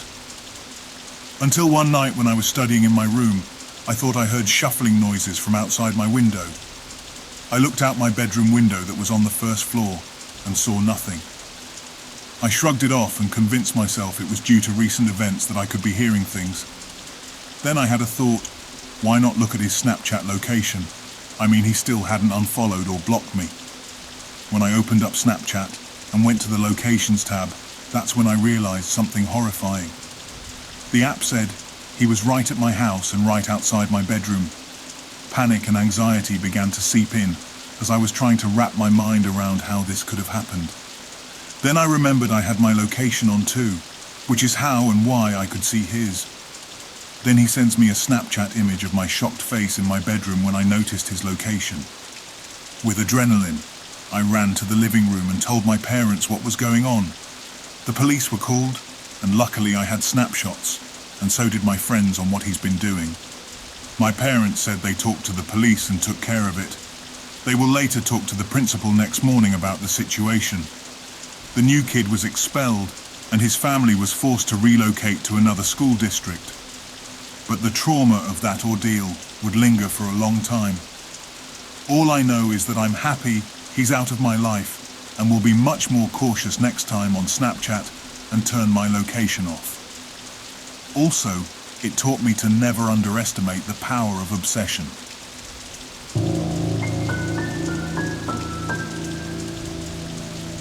A long time ago, I was just a girl in middle school, when one day I was bored out of my mind during classes and decided to add a new friend on Snapchat. At first it seemed harmless, just a way to connect with someone new.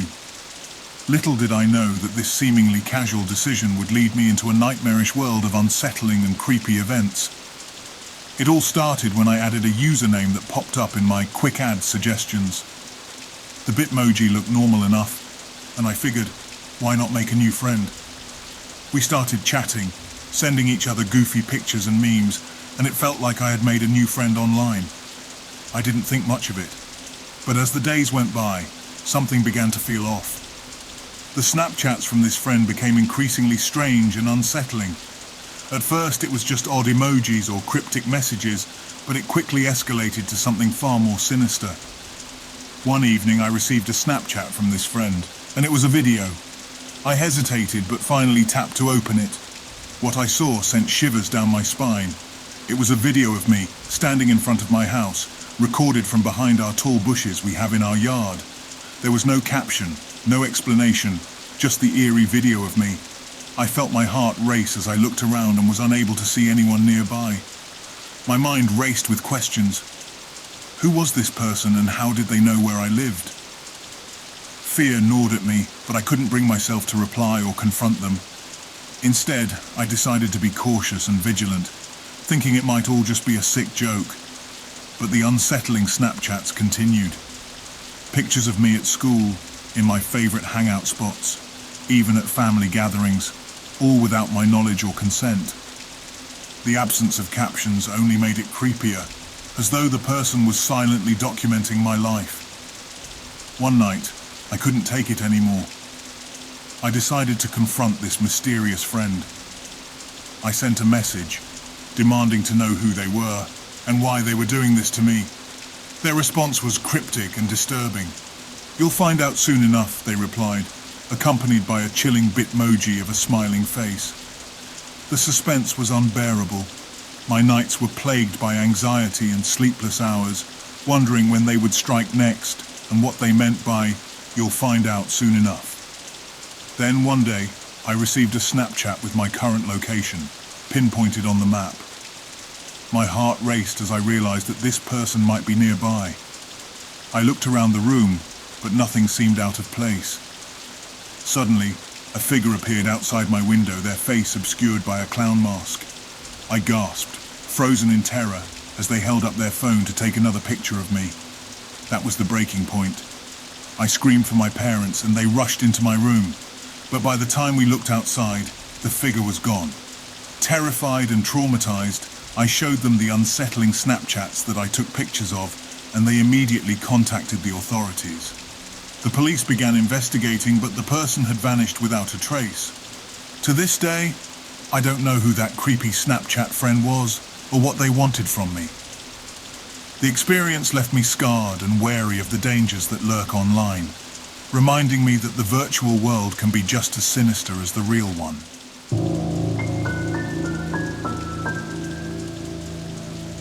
I was a 20-year-old female at the time, and I took night shifts at a local gym that stayed open 24/7.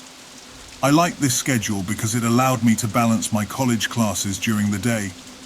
Plus, it was convenient for educational reasons, because I wanted to become a health coach of some sort.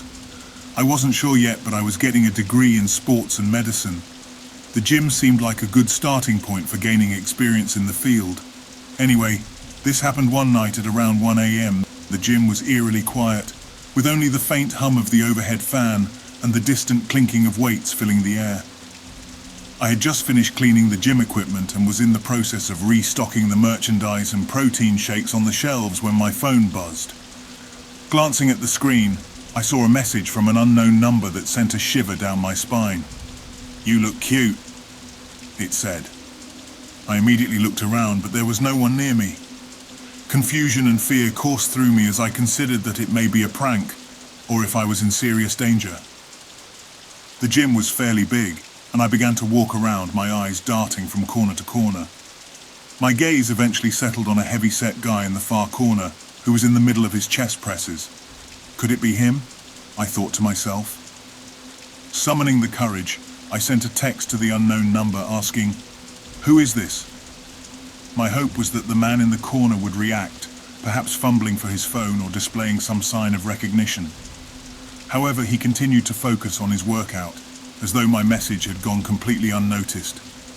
Just as I was about to dismiss the message as a bizarre prank, my phone chimed again.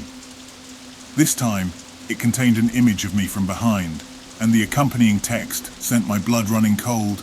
"I see you." Trembling, I opened the photo and stared at an image of myself, captured from behind while I had been stocking the shelves. Panic surged within me as I realized that whoever was sending these messages had been watching me closely. Now more unnerved than ever, I turned my attention back to the man in the corner, who was still preoccupied with his chest presses. It couldn't have been him. He was facing the opposite direction. I glanced behind me, scanning the gym for any sign of an intruder, but there was still no one to be seen. My mind raced with fear and confusion as I contemplated my next move. Who was this person? How had they taken a photo of me without my knowledge? And where were they hiding now, observing my every move? I knew I had to act cautiously, and with trembling hands, I dialed the number from which the messages had originated, hoping to confront the stalker and put an end to this nightmare. As the phone rang, my heart pounded in my chest, each ring echoing in the quiet gym. There was no answer, just the relentless ringing on the other end. It was as if the person had sent the messages and then disappeared into thin air. Unsure of how to proceed, I stood close by the heavy dumbbells in case I needed to quickly carry a weapon, and I examined the photo some more. That's when I realized the photo looks like it was taken from a much higher angle than from the height of a regular-sized person. I realized the image was taken from the office where they kept the security cameras. I know by then I should have called the police, but I wanted to be sure I wasn't making a bigger deal out of it than it needed to be. Maybe I took the message wrong, and it was someone's sick idea of a joke. I approached the manager's office with my dumbbell at hand, and as I opened the door, I realized no one was in there. But the more I looked around in the tiny office, I realized there was a note that said, "You can't hide from me." Then I shut myself in the office door and called the police. I couldn't take it anymore. I called 911, my voice trembling as I explained the situation to the operator. Within minutes, the police arrived at the gym, and I walked over to the entrance. By then, the man in the corner was gone. I wasn't sure what to make of it, but I turned my attention towards the police. The officers took my statement and took a look at the text messages. I led them to the office where the note was, and they saw it. The officers examined it, and their expressions grew serious. They took the note as evidence and assured me they would do what they could to investigate it further. We pieced together that the stalker had not been inside the gym floor with me. They had been watching me remotely where we believed was inside this office, and exited through the back door of the gym. As we reviewed the footage, it became increasingly clear that someone was monitoring me from the security camera placed throughout the gym. Panic welled up within me as we saw the same image of me from behind, taken from the above camera, displayed on the screen. My heart raced as the officers scrutinized the footage, looking for any clues or signs of the intruder, but they found none. Only the haunting image of me, unaware of being watched. Sadly, the officers admitted that without concrete leads or witnesses, there wasn't much else they could do, and recommended either leaving the job or letting my manager know what happened and to work something out. I decided to quit my job at the gym and change my phone number. It was the best thing for me because I felt like I got lucky that nothing bad happened to me. I know it didn't seem that way from the outside perspective because I wasn't attacked, but it's really scary not knowing the true intentions of some invisible stalker that I just couldn't work there anymore. But the terror of that night haunted my dreams. I never found out who had been watching me, sending those horrifying messages, or if the man in the gym was truly involved. The experience left me scared. I still don't know what to think of it all to this day. I'm now much more careful and I haven't received another creepy message as of yet. I did, however, get phone calls from this one number of someone just breathing and since blocked him. After that, I'm still continuing my education and hope that either the police find something or that I never have to experience that again.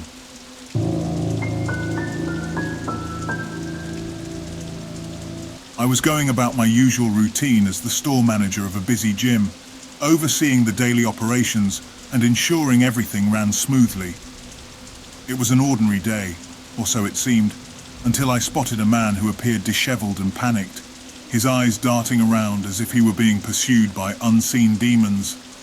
I approached him with a friendly smile, eager to assist any member in need. "Hey there, is there anything I can help you with?" I asked, with a warm and inviting tone. The man's breaths came in rapid, shallow gasps, and he seemed oblivious to my presence for a moment. His eyes remained fixated on something beyond the gym's entrance. I couldn't help but notice that his clothes were rumpled, and he looked like he hadn't slept in days. He finally turned to me, his eyes wide with a mixture of fear and desperation. I need to hide," he stammered. My brow rose in concern as I tried to make sense of his cryptic request. "Hide? From what?" The man hesitated, as if grappling with the decision to confide in me. I can't explain right now, just please, you have to help me. They're after me." It was clear that he was deeply troubled, and my instincts told me that something was seriously wrong. I knew it was a bad idea. My instincts warned me not to, but my initial curiosity got the better of me and a sense of responsibility as I motioned for him to follow me toward my office at the back of the gym. Once inside, I closed the door behind us, providing a semblance of privacy. The man paced nervously, occasionally glancing out the window as if expecting someone to burst in at any moment. "Listen, I don't know what's going on, but you're safe here for now," I assured him, my voice steady. "Take a deep breath and tell me everything. Maybe I can help." He finally seemed to calm down slightly, and with a heavy sigh, he began to speak. I just escaped from an abusive girlfriend. She was going to take me in for domestic abuse, but I didn't lay a hand on her, you see, and I just couldn't let that happen." My heart sank as the gravity of the situation became clear. This man was on the run from the law, and I had unwittingly become involved. I had a moral dilemma on my hands, torn between helping him or adhering to the law. "Why wouldn't you stay and face the officers if you didn't hurt her?" I asked cautiously. He hesitated again, his eyes filled with a mixture of guilt and fear. I was involved in something I shouldn't have been, and because of that, I may or may not have a warrant out for my arrest. I suddenly became sick to my stomach. I could see the desperation in his eyes, but I also understood that harboring a fugitive was a serious offense. Still, I couldn't simply turn him away when he appeared to be in genuine distress. I've had issues with the law before, so I empathized with him. I don't want to go into much detail about my past, but I do understand where he's coming from. As we continued to talk, I discreetly checked the news on my phone. The man was in so much distress that he didn't even notice. It didn't take long to discover that there was an active manhunt underway for the man standing before me. That's when I realized I've been lied to. The more I casually glanced and read, the more I realized it wasn't a domestic abuse situation. He was in court for involuntary manslaughter and was out on bond, and he escaped. Images of his face were plastered all over the news, and the seriousness of his situation became even more apparent. My thoughts raced as I weighed the consequences of my actions. Turning him over to the authorities seemed like the right thing to do, but there was something about the desperation in his eyes that made me hesitate. I knew I couldn't hide him forever, but I couldn't turn him in just yet. Don't ask why, as I'm not even sure why I didn't. I told him I had to keep doing my job and to stay here. "Please don't call the cops while I figure this situation out," he said in a panic. I promised him I wouldn't. He seemed to let out a slight sigh of relief as I exited the office room. Hours passed as I allowed him to stay in my office while I tended to my managerial duties. I offered him some water and a protein bar, trying to make him as comfortable as possible. Despite the dire circumstances, we struck up a conversation about our lives, our aspirations, and our dreams. He wasn't the hardened criminal I had initially imagined. He was a man who had made a terrible mistake. As the day wore on, I couldn't shake the nagging feeling that I was doing something both risky and morally terrible. I knew I couldn't harbor him forever, and with each passing hour, the police were closing in. It was a matter of time before they discovered he had taken refuge in the gym. I made my way into the office, about to tell him he needs to turn himself in, but just as I was about to let out the words, there was a loud commotion outside the office door. It was the unmistakable sound of police officers entering the gym, their voices filled with urgency. Panic surged through me, and I turned to the man, my voice barely a whisper. "They're here." He nodded, his face pale with fear. I knew this would happen sooner or later. We had no choice but to confront the situation head-on. I opened the office door, revealing a group of officers with their guns drawn surrounding us. It was clear that they weren't taking any chances. The man raised his hands in surrender, and I stepped forward, my hands held high as well. It was a moment of reckoning, and as the handcuffs clicked around his wrists, I couldn't help but feel a pang of regret for getting involved in a situation that had spiraled out of control. As they led him away, I knew that his fate was sealed. He would face the consequences of his actions, just as I would have to come to terms with mine. I'm still under investigation on whether or not I'd face legal action for harboring a fugitive. I'd allowed myself to be drawn into a situation I had no business of being in, and as the gym returned to its usual bustling routine, I couldn't help but wonder how one encounter could change the course of two lives so profoundly. For now, I'm still the manager at a gym, but I still think about that day.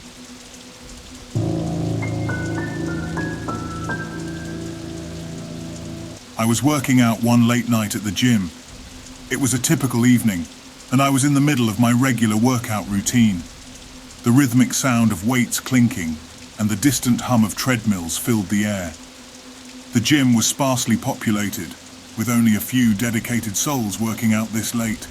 As I pushed through my sets, I couldn't help but notice an unusual sensation, a strange feeling of being watched. I glanced around, my eyes scanning the room, but there was no one nearby who seemed out of place. Dismissing it as mere paranoia, I continued with my exercises. The sensation persisted, growing stronger with each passing moment. My heart began to race, and I couldn't shake the eerie feeling that something was terribly wrong. I wiped the sweat from my brow and decided to take a break, stepping away from the weight rack. I walked over to the water cooler and took a long sip, trying to calm my nerves. As I looked around the gym, my gaze landed on the mirrored wall that lined one side of the room. In the reflection, I saw a shadowy figure standing in the far corner, partially concealed by a row of exercise machines. My heart leapt into my throat as I turned to face the corner, but there was no one there. I blinked in disbelief, convinced that my mind was playing tricks on me. I shook my head and decided to finish my workout, chalking it up to fatigue and a vivid imagination. As I returned to my exercises, I couldn't help but feel that the gym had taken on an eerie ambience.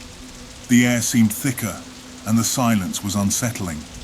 I glanced at the clock and realized that it was getting late, and I was one of the few people left in the gym. I made my way to the treadmill, hoping that some cardio would help clear my mind. The rhythmic thumping of my footsteps filled the room, drowning out the eerie silence. I glanced at the mirrored wall again, half expecting to see the mysterious figure, but this time it was empty. Relieved, I continued my run, focusing on the distant exit door and the promise of fresh air outside. However, as I approached the end of my workout, a chilling sensation washed over me. The hairs on the back of my neck stood on end, and I felt an overwhelming presence behind me. I turned slowly, my heart pounding in my chest, and there in the mirrored wall I saw it, a shadowy figure standing just inches behind me. My breath caught in my throat as I faced the mirror, but there was no one behind me in the real world. Panic surged through me as I realized that the figure in the mirror was not a reflection of anyone in the gym. It was something else, something paranormal maybe. I stumbled backward off the treadmill, my legs feeling like jelly, and I fell to the floor. I scrambled to my feet, my eyes never leaving the mirror. The figure in the reflection remained still, its presence ominous and foreboding. Gathering my courage, I backed away from the treadmill and made a run for the exit, desperate to escape whatever malevolent force lurked in the gym. As I reached the door, I heard a low, guttural whisper emanating from the mirror. It was a voice unlike any I had ever heard, a voice that sent shivers down my spine. "Stay." I ignored the chilling command and burst through the exit door, gasping for air as I emerged into the cool night. The gym's exterior lights flickered ominously as I glanced back at the building, but there was no sign of the figure in the mirror. I stumbled away from the gym, my mind reeling from the inexplicable horror I had just experienced. I couldn't explain what had happened, and I was certain that no one would believe me. In the days that followed, I couldn't shake the feeling that something had attached itself to me during that night at the gym. Strange occurrences became a part of my daily life. Objects moving on their own, whispering voices in the dark, and a pervasive sense of dread that seemed to follow me wherever I went.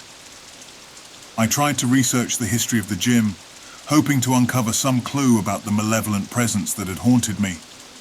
What I discovered sent a chill down my spine.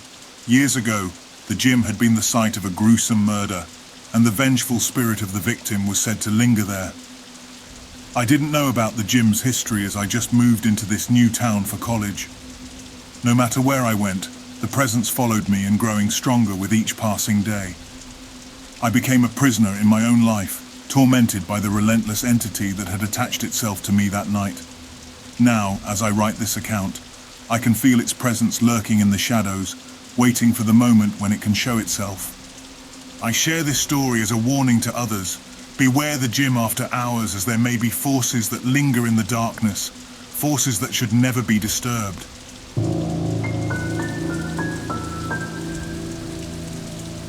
I'm a 25-year-old woman who often takes her husky for a walk in our quiet neighborhood.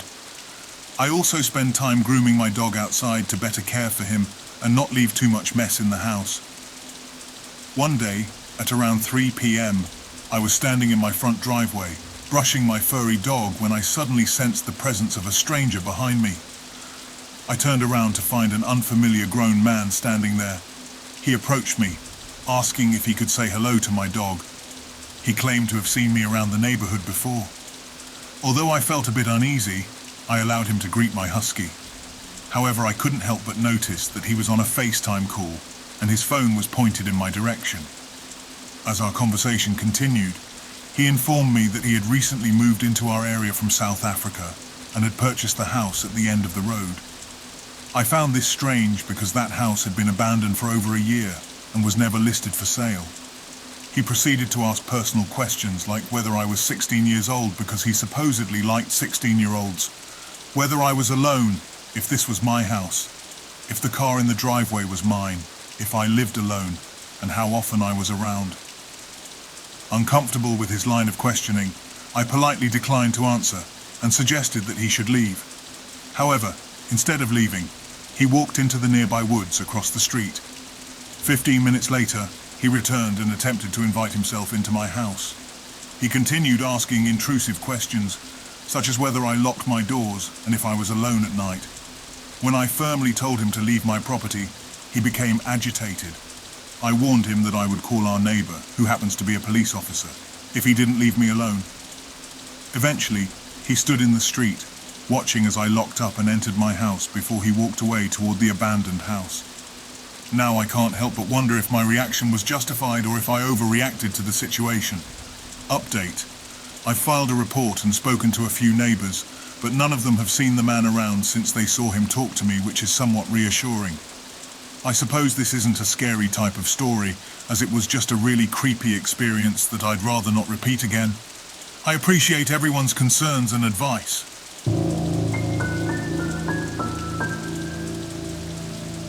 My mother had a long and storied career in nursing, spanning over 2 decades.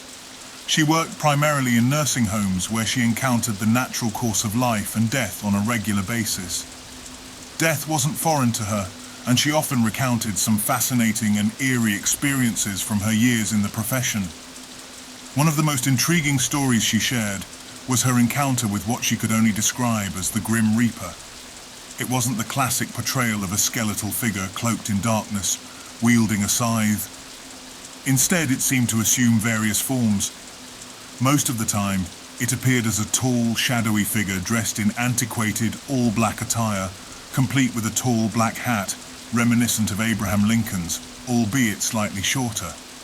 Other times, it took on the appearance of a young girl, almost resembling Shirley Temple.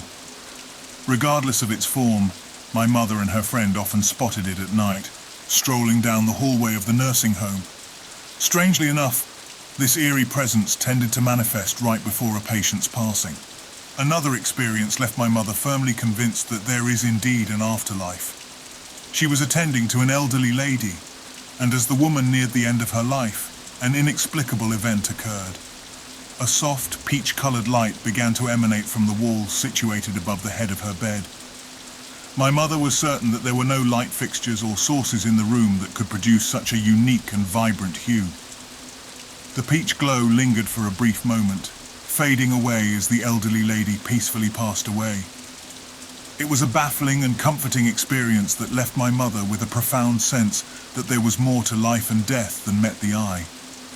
During her night shifts, when most residents were sound asleep, my mother would sometimes hear faint conversations or voices. Intrigued and slightly unnerved, she would attempt to locate the source of the murmurs, but invariably found an empty room or corridor devoid of any living presence. These stories, relayed by my mother, provide a glimpse into the mysterious and often unexplained aspects of her career in nursing. They serve as a reminder that there are realms beyond our understanding, even in the most familiar and seemingly mundane settings.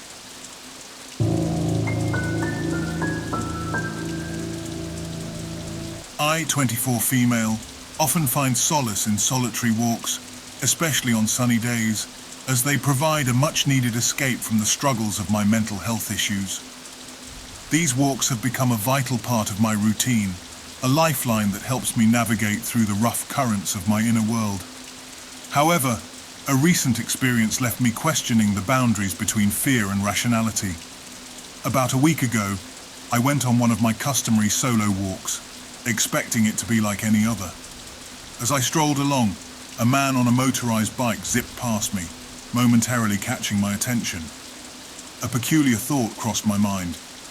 Isn't that the guy who was loitering at the gas station, casting furtive glances my way during my last walk?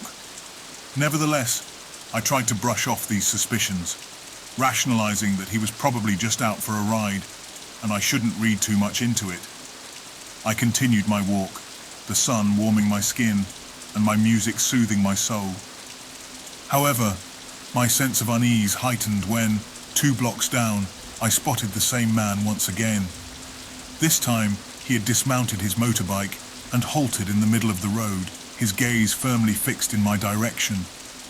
This peculiar behavior triggered an alarm in my mind, compelling me to remove my headphones to heighten my awareness of my surroundings. Instinctively, I made a right turn onto the nearest block, desperately avoiding any potential encounter with this mysterious individual. As I walked further down that block, I became aware of the distant hum of his motorbike, an unnerving presence that refused to fade. I cautiously glanced back, and there he was, parked at the church on the adjacent street, still fixated on me. My heart raced as I stole a brief glimpse in his direction. Fear gripped me because I was worried if our eyes met, he might interpret my curiosity as an invitation to engage in conversation. The path I usually take on my walks led me to an isolated road bordered by a vast field and sparse houses. It was a route I knew well, but my gut instinct screamed at me not to tread that familiar path this time. I veered onto another street that would lead me straight home, an abrupt change fueled by an overwhelming sense of foreboding. It seemed as though he was waiting, watching, attempting to discern my chosen direction. For the moment I turned, the roar of his bike reverberated once more. Panic coursed through me as I rapidly fired off messages to my boyfriend, which was a desperate attempt to ensure that someone knew my whereabouts and the unsettling situation that was unfolding. As I approached the block in front of my house, preparing to cross the street to safety, there he was again, 1 block down to my right, in the process of crossing the street. He scanned his surroundings as if searching for something or someone. Swiftly I crossed the street, determined to elude his gaze, and sprinted into my house, my heart pounding with fear and adrenaline. The encounter left me rattled and left me questioning if I was making a bigger deal out of this or not. I should note that I live with PTSD, which has rendered me hypervigilant and prone to intense gut feelings. This time, that intuition was overpowering, as if it were trying to convey a message I couldn't fully comprehend. In the aftermath of this unsettling experience, I haven't ventured out for a walk since. I've become reliant on carrying pepper spray wherever I go, a small but potent defense against potential threats. However, my petite stature leaves me feeling vulnerable, lacking the physical strength to fend off a potential attacker, which only adds to my unease. So I'm left wondering, am I being irrational in my fear? Is this a genuine cause for concern? Or am I allowing my PTSD and hypervigilance to alter my perception of reality? I've refrained from walking alone, locked my doors with greater caution, and constantly watched my surroundings. Despite these precautions, an unsettling sense of vulnerability lingers, leaving me in a state of heightened alertness. I seek clarity and understanding, desperately trying to discern whether my fears are grounded in reality or if I've let them run wild.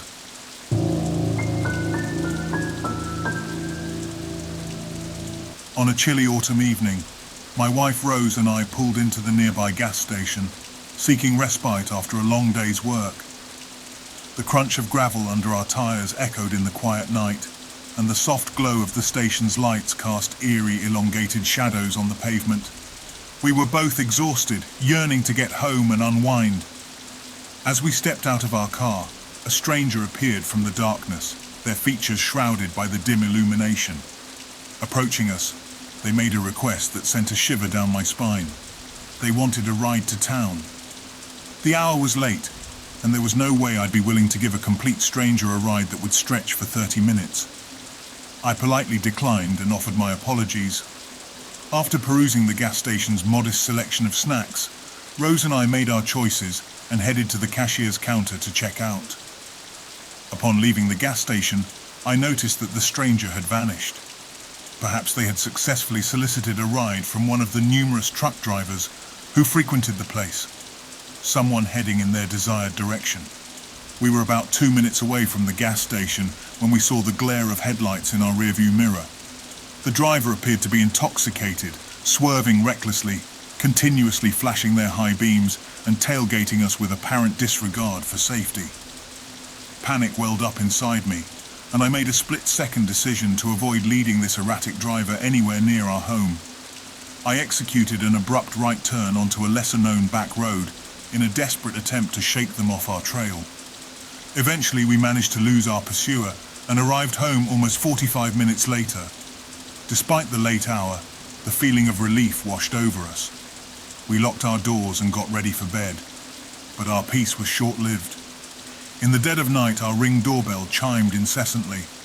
I reached for my phone, opened the live feed, and found nothing but darkness on the screen.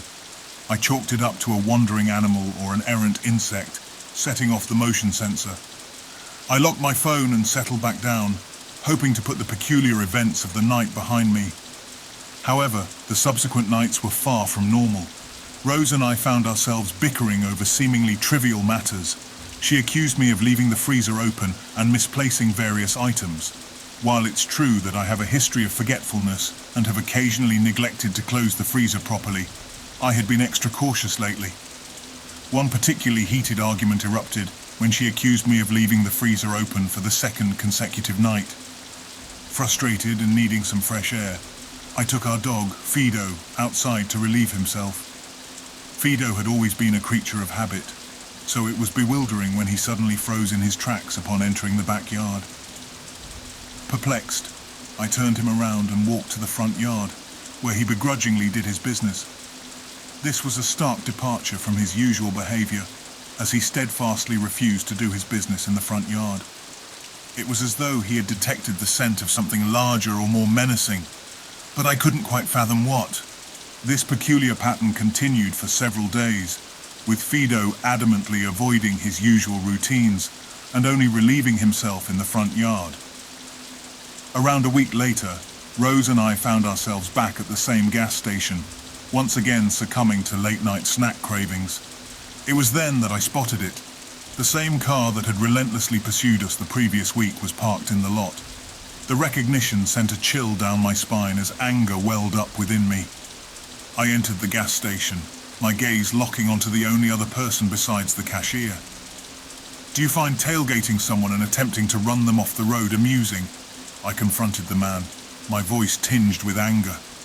His initial confusion quickly transformed into dread as he glanced outside the gas station window at our car, where Rose anxiously awaited my return. His face drained of color as he stammered, "You've got it all wrong. I was trying to get your attention because there was a man in the back of your car. I was convinced I'd be seeing your story on the news the following night if I didn't intervene. But clearly, I was mistaken because you're still here." I stood there, my heart pounding, as the stranger's words hung heavy in the air. It was as if the world around us had suddenly shifted, and the night took on a whole new, eerie dimension. The gas station, once a mundane stop for late-night snacks, now felt like the setting of a suspenseful thriller. "What do you mean, a man in the back of our car?" I stammered, my anger now mixed with fear. The stranger, whose initial apprehension had given way to a sense of urgency, motioned for me to follow him outside. Hesitant as I stepped into the chilly night air, I noticed that Rose had left the car and was standing a few feet away, her face a mixture of confusion and concern. The stranger led us to the rear of our car and pointed to the trunk. With trembling hands, I unlocked it, and the trunk lid slowly creaked open. To our astonishment, there, hidden in the shadows of the trunk, was a disheveled man. He was bound and gagged, his eyes wide with fear. It was clear he had been in there for some time. My mind raced, trying to comprehend what was happening. Who was this man, and how had he ended up in our car's trunk? The stranger was confused as he said, "That's strange. That's not the man I saw in your car." He explained that he had seen someone suspicious tampering with our car at the gas station a week ago, which had prompted his reckless pursuit. He had genuinely believed he was saving us from harm. We quickly called the police, who arrived within minutes to rescue the man from the trunk. As they began their investigation, it became apparent that this was no random act. The man in the trunk was connected to a criminal organization, and they had been using our car to transport him and others like him discreetly. Over the coming days, the police gathered evidence and made arrests related to the case. We were shaken by the realization that we had unknowingly become involved in a dangerous criminal plot, and our lives had been at risk. As the investigation unfolded, Rose and I reflected on the strange events that had transpired over the past week. Fido's unusual behavior in the backyard suddenly made sense. He had detected an intruder in our home and tried to protect us in his own way. We weren't too sure whether or not it was connected to the freezer door, or if I was just being forgetful again. I mean, what kind of criminal goes through the freezer door but doesn't steal or attack us? That doesn't make sense. The incident served as a reminder that appearances can be deceiving, and sometimes even a seemingly aggressive stranger can turn out to be a guardian angel in disguise. Our lives had taken an unexpected turn, but we were grateful to the stranger who had intervened and potentially saved us from a much darker fate. In the aftermath, we strengthened our home security and became more cautious about our surroundings. Also, always beware of gas stations, especially at night.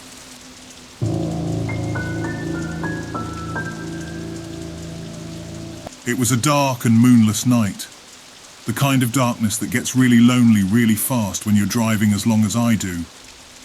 I had been on the road for hours, hauling a load of goods across the state, and fatigue was beginning to set in.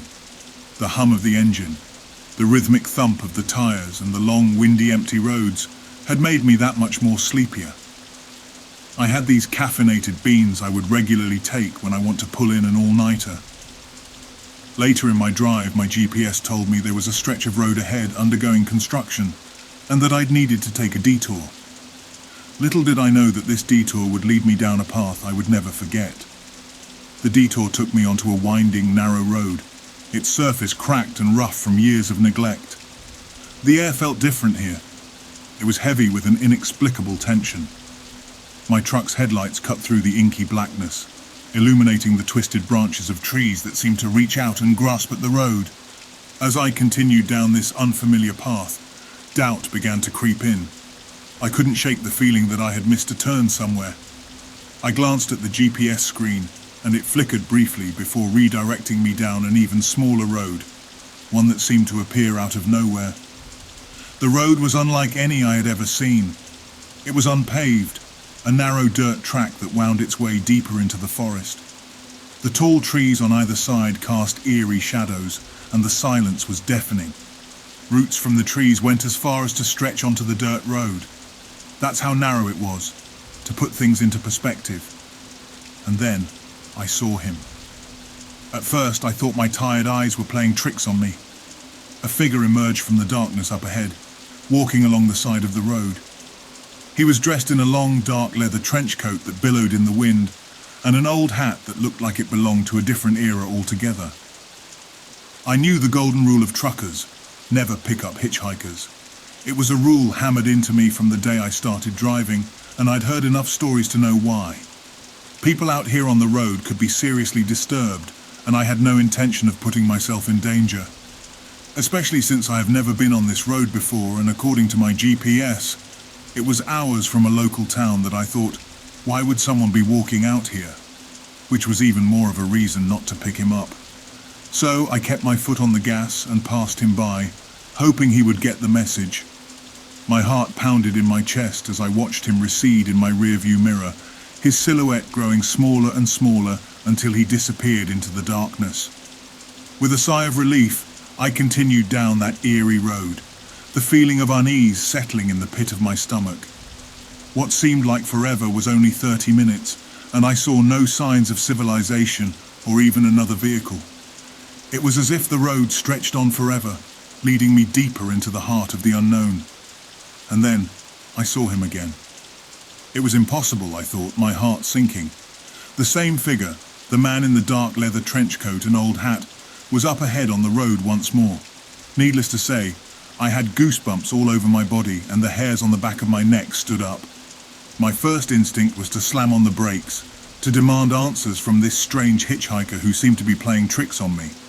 But logic took over as I reminded myself you never know what anyone else is capable of and who they might be with. Especially on a dark and unknown road that had no sign of civilization other than the mysterious hitchhiker. I tried brushing this off, until it happened again. This pattern repeated itself several times. I would pass the man, convinced he was nothing more than a figment of my imagination, and then he would reappear down the road, as if purposely trying to make me go crazy, and it's working. He kept reappearing over and over again. I felt like I was genuinely going insane. My heart was probably pounding at least 200 beats per minute. I was hallucinating, I thought to myself. No way this is real. I'm just really tired and am seeing things. This cannot be real. My nerves were frayed and my truck seemed to groan in protest as I continued down that never-ending road.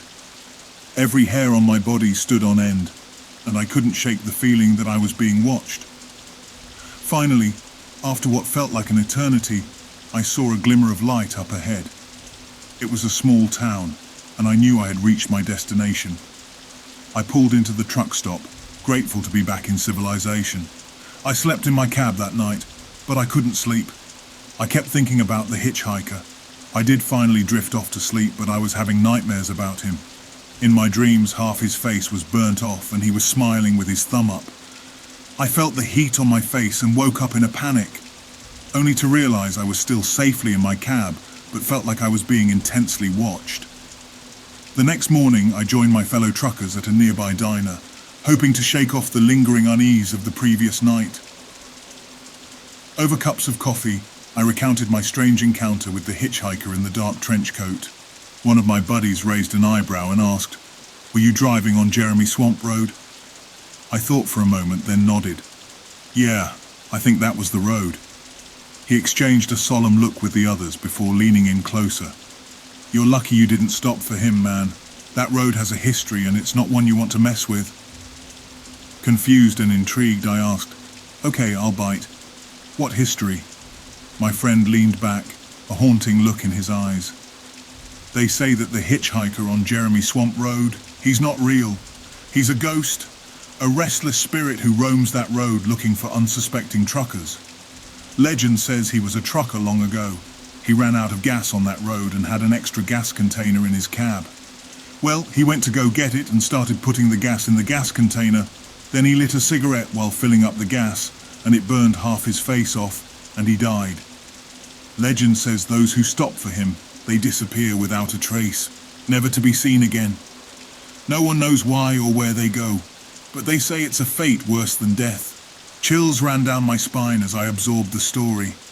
The thought of possibly escaping a dark fate haunted me. From that day forward, I avoided going on that road. I make sure that if there is construction that I would go a different route or sleep and figure out another way tomorrow. I never want or will go down that road again, and I made sure of it.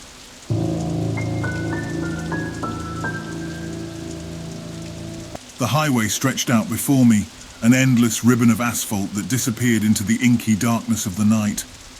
The hum of the engine and the rhythmic thump of the tires were my only companions on this lonely stretch of road. I had been driving this route for years, hauling cargo from one end of the country to the other, and I thought I'd seen it all. But nothing could have prepared me for what was about to happen. It was a moonless night, and the only light came from the dim glow of my dashboard. My eyes were heavy with fatigue, but I couldn't afford to stop. The deadline for my delivery was looming, and I had miles to cover before dawn. As I rounded a bend, I saw a figure up ahead, standing in the middle of the road. I squinted, trying to make out what it was. At first, I thought it might be a stranded motorist, but as I got closer, I realized that it was something far more sinister.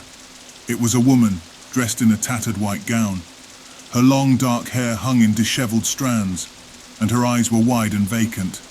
She stared at me with a haunting intensity as I approached, and a chill ran down my spine. I hit the brakes, bringing my rig to a screeching halt just inches from her. My heart pounded in my chest as I stared at this eerie apparition in the middle of the road. What was she doing out here in the middle of the night? I leaned out of the window and called out to her, "Hey, are you okay?" There was no response. She just continued to stare, her eyes unblinking. I was about to get out of the cab and check on her when I heard a sound that sent shivers down my spine. It was a low, guttural growl, like nothing I had ever heard before. It seemed to come from all around me, as if the very air itself was vibrating with malice.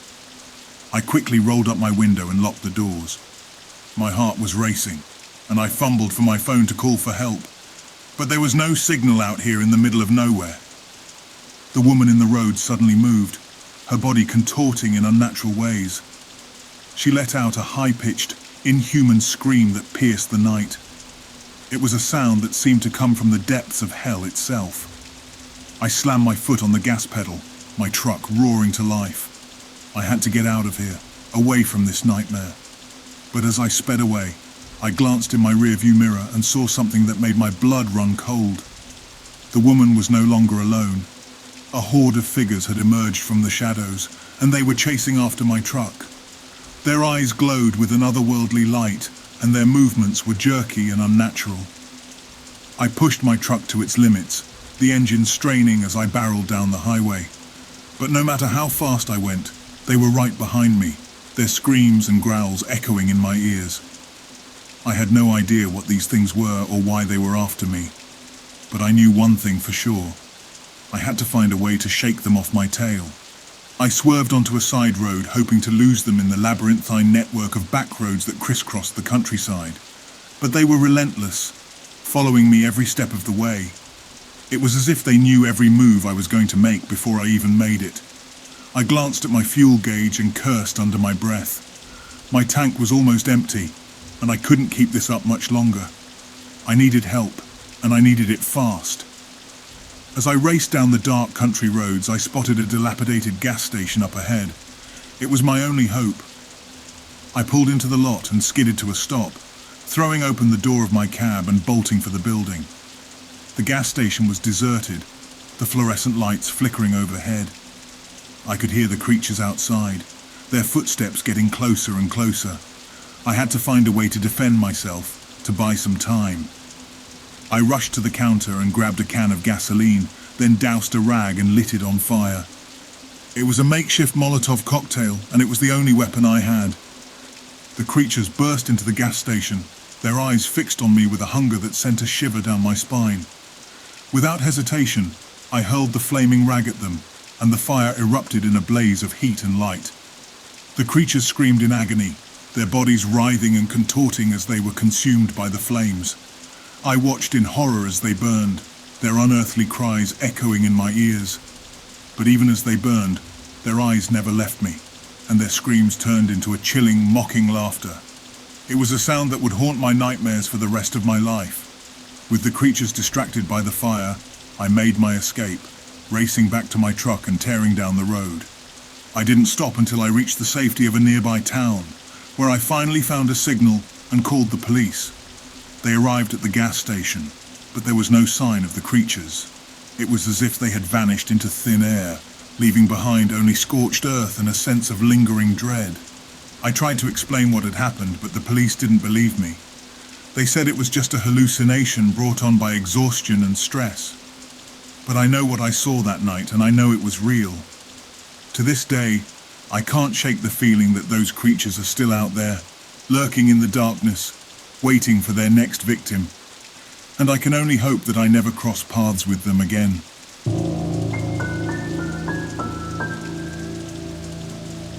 The road stretched out before me, a never-ending ribbon of asphalt illuminated by the soft glow of the moon and the dim headlights of my truck. I'd been driving for hours, making my way through the lonely stretches of the highway. I was hauling a valuable cargo of electronics headed for a distribution center in the next state. The monotony of the road had begun to lull me into a trance-like state, and my mind wandered as the miles passed me by. I had been a trucker for years, and I thought I'd seen it all. But little did I know that this night would be different, more harrowing than anything I had experienced before. As I cruised along the highway, I noticed a car in my rearview mirror, its headlights piercing the darkness. At first I thought nothing of it. After all, the highway was a busy place, even at this late hour. But as the miles passed, I couldn't shake the feeling that the car was following me, staying just a bit too close for comfort. I adjusted my speed, trying to create some distance between us, but the car matched my every move. I sped up, it sped up. I slowed down, it slowed down. I even went slow enough that a normal car would have passed me by. I went as low as 50 miles per hour for a while, before I realized he was not going to pass me. Panic began to rise within me, and I reached for my phone to call the police, but the signal was weak and I couldn't get through. The car's headlights seemed to glare at me intensely in the mirror, and I could see the silhouette of the driver behind the wheel. My unease grew as I realized the driver's face was obscured by a mask. I knew I needed to find help, and my mind raced as I considered my options. I spotted an upcoming rest area on the highway and made a snap decision to exit, hoping that being surrounded by other people would deter my pursuer. As I pulled into the rest area, I glanced around, relieved to see a few other trucks and cars parked there. I hoped the presence of witnesses would discourage the car from continuing their pursuit. I watched anxiously as the car that had been following me slowed down as it approached the rest area. However, my relief was short-lived. Instead of passing by, the car pulled into the rest area, parking a short distance away from my truck. The driver remained inside, their masked face hidden in the shadows. I decided to take matters into my own hands. I'm a bit of a hothead and have been known to have a real bad anger problem. I grabbed my flashlight and bat and climbed down from the cab of my truck, making my way toward the car. My heart pounded in my chest as I approached, my flashlight beam trembling in the darkness. I knocked on the driver's side window, my voice firm, accompanied by pure rage, and demanded, "Hey, what the hell do you think you are doing? Why are you following me?" The driver remained silent for a moment before rolling down the window. What I saw sent a shiver down my spine. The masked face that greeted me was expressionless, and the eyes that stared back at me were cold and calculating. Before I could react, the driver reached into their jacket and pulled out a gleaming knife, its blade catching the faint light. Panic surged through me and I stumbled back, my flashlight falling to the ground. I sprinted back to my truck, my heart racing as I fumbled for my phone, desperate to call for help. But before I could dial 911, a voice from behind me froze me in my tracks. "Don't even think about it." I turned to see another figure standing right behind me, blocking my escape. It was the driver's partner, and he was holding a gun, his expression just as cold as the other. "Get out of the truck," the masked driver ordered, their voice low and menacing. With no other choice, I climbed out of my truck, my hands raised in surrender. The two assailants approached me, their weapons at the ready. They forced me to lie face down on the pavement, their eyes never leaving me as they rifled through my belongings, looking for anything valuable. As they searched, they taunted me with threats and insults, their voices filled with malice. It was clear they were professionals, and they had done this before. After what felt like an eternity, they seemed satisfied with their loot. They ordered me to stay down, warning me not to move for at least 10 minutes, or they'd come back for me. I lay there, my heart heavy with fear and humiliation, as I listened to the sound of their car speeding away. When I was certain they were gone, I slowly got back up and dusted myself off. I knew I needed to call the police, but I also realized I had no way of identifying the assailants. All I had seen were masks and heard their voices. I reached for my phone, hoping to get a signal and make the call, but sadly, I realized they took my phone too. With no other option, I climbed back into my truck and started the engine. I needed to get to the nearest police station as quickly as possible. As I pulled onto the highway, my mind raced with thoughts of what had just happened. The following day, I sat in a police station, recounting the terrifying events to a detective. He assured me they would do everything in their power to track down the assailants, but I couldn't shake the feeling of shame and humiliation. It wasn't until weeks later, as the police investigation unfolded, that I learned the truth. The two assailants had been tracking truckers for months, targeting drivers who were hauling valuable cargo. They operated with ruthless precision, always staying one step ahead of the law. I shuddered to think of the countless other truckers who had crossed their path and fallen victim to their sinister game. I had been lucky to escape with my life, but the memory of that night would forever haunt me, a reminder of the dangers that lurked on the open road.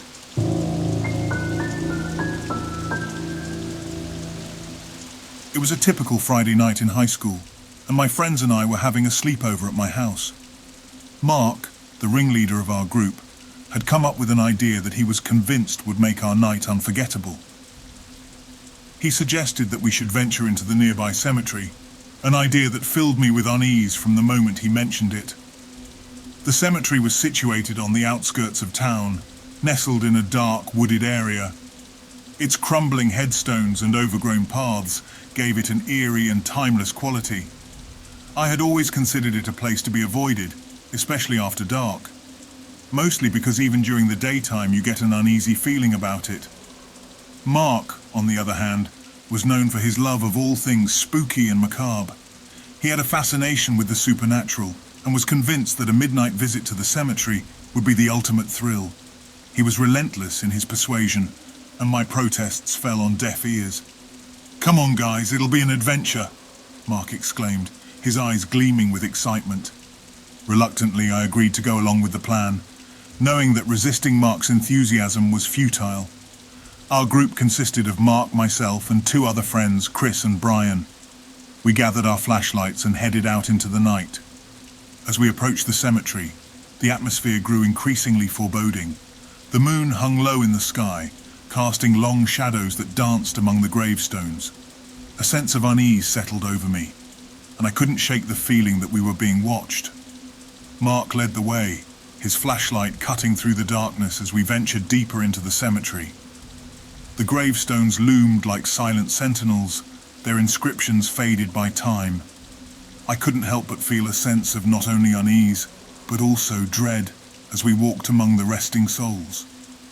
After what felt like an eternity, Mark suddenly stopped and pointed to a particularly weathered headstone. "Check this out, guys," he whispered. "This one's from the 1800s. Let's see if we can find anything unusual."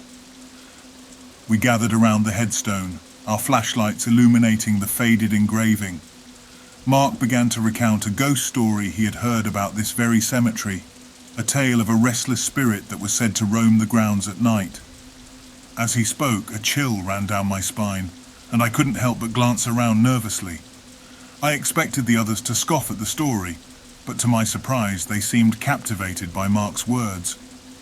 "Let's try to make contact with the spirit," Mark suggested, his voice filled with excitement.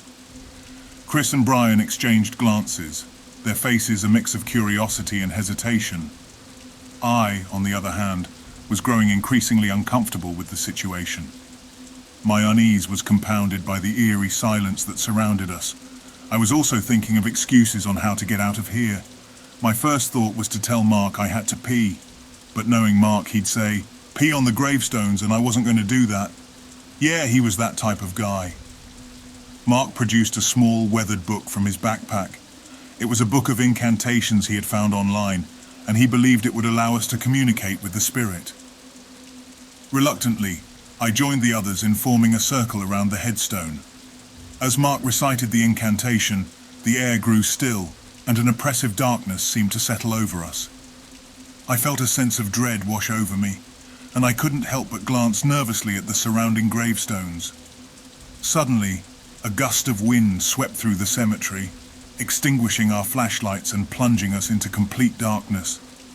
Panic welled up within me as I fumbled for my flashlight, my heart pounding in my chest.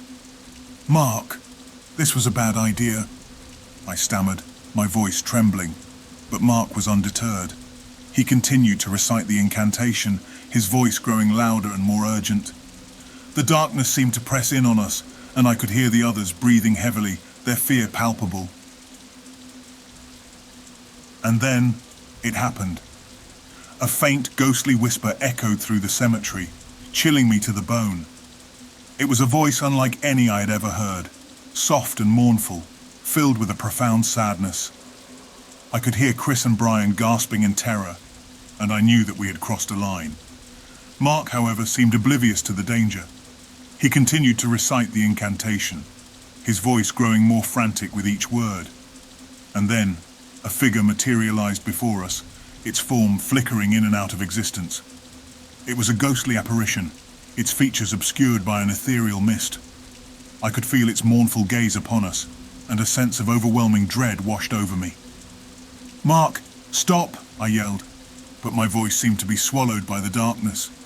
The ghostly figure drew closer, its presence filling me with a deep sense of sorrow. It seemed to be reaching out to us, its spectral hands trembling in the moonlight. At that moment I realized the gravity of our mistake. We had unleashed something beyond our comprehension and control, and there was no turning back. The ghostly figure continued to approach, its mournful whispers growing louder in our ears. With a surge of terror, I turned and fled, my heart pounding in my chest. I could hear the others following closely behind me, their footsteps echoing through the cemetery. We ran through the darkness, our flashlights flickering, until we reached the cemetery gates. As we emerged into the moonlit night, I glanced back one last time and saw the ghostly figure standing among the gravestones, its mournful gaze fixed on us.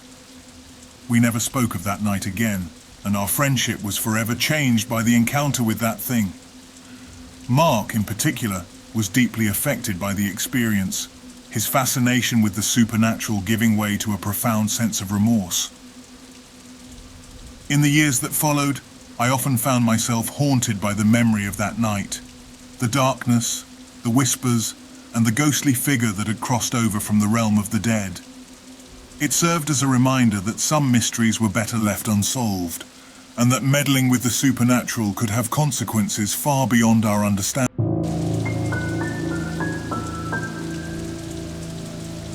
I don't even know where to begin with this unsettling experience, one that unfolded suddenly and will likely haunt me for the rest of my days. I'm a high school student still living with my dad. In 2020, we sadly lost my grandma to smoking-related complications and COPD. Her trailer, which sat just 30 seconds away from our house, remained vacant for 3 years. Little did I know, things were about to take a chilling turn. Let's fast forward to the present. My dog is a regular part of our household, and I've always had the habit of letting him out at night. On this particular evening, nothing seemed out of the ordinary. I stood on the porch, keeping an eye on my dog as he did his business. My grandma's trailer sat to the right of me, and until that night, I had never witnessed anything unusual there. So there I was, watching my dog intently, when something caught my eye. A light flickered to life in my grandma's trailer, specifically in the kitchen. I was really confused and bothered by this, my fear growing with each passing second. I was at a loss for words, grappling with the unexplainable thought. How could this be happening? Or was my mind playing tricks on me? As my gaze remained fixed on that illuminated window, I spotted a shadow moving inside the trailer. Panic gripped me. The nagging suspicion that someone might be inside was suddenly a horrifying reality. I watched in sheer terror as the shadow passed by. Desperation drove me to grab my phone and snap a quick picture of the window. But as I did, the shadow darted across the window once more, and the kitchen light abruptly went out. My heart raced, and I was paralyzed with fear. I had never been in a situation like this before, and I felt utterly defenseless. My dog, who had ventured halfway down the yard, now went into a frenzy, barking uncontrollably and charging toward the trailer. Unable to make sense of the chaos unfolding around me, I ran after him. Reaching the trailer, I was unwilling to get any closer than a few feet. My primary focus was getting my dog to calm down and return with me to our house. However, as I attempted to coax him, I heard the unmistakable sound of a lock clicking and saw the front door inch open. My blood ran cold as I caught sight of what appeared to be a person's head poking out from the doorway. Terrified, I screamed, scooped up my dog, and sprinted back to my dad's house. The footsteps of the intruder pursued me, but I managed to reach our door just in time to slam it shut and lock it securely. Moments later, I heard banging on the door and the doorknob rattled, as if someone was trying to force their way inside. My dad, startled by the commotion, urgently asked me what was happening. My voice trembling, I shouted for him to call 911. As I made this plea, the banging ceased, and I heard footsteps retreating from the porch. The police were on their way, but we remained barricaded inside our home, every door and window secured. Once the police arrived, I recounted the terrifying sequence of events to them and shared the picture I had taken. They promptly dispatched a search team, and to our astonishment, they located the intruder hiding behind some bushes on our property. He was swiftly apprehended and placed in the back of a police car. To our dismay, it turned out that this wasn't the first time the intruder had invaded my grandma's old trailer. He had been living there secretly for a while, and I had inadvertently stumbled upon his presence when I saw the light turn on that night. Evidently, upon spotting me outside, he had hurriedly tried to extinguish the light, hoping I hadn't noticed. The police arrested him, and we hoped he would remain behind bars for a long while. This horrifying encounter stands as one of the most terrifying experiences of my life, one that will forever be etched into my memory.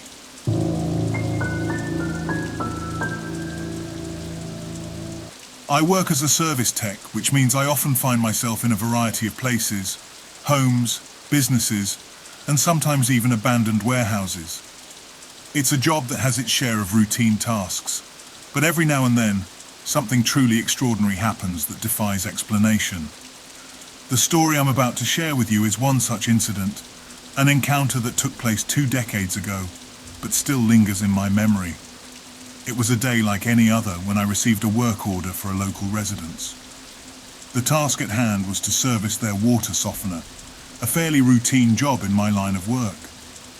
I arrived at the location, greeted by the homeowner, whom I'll refer to as Mrs., and headed for the basement where the water softener equipment was located.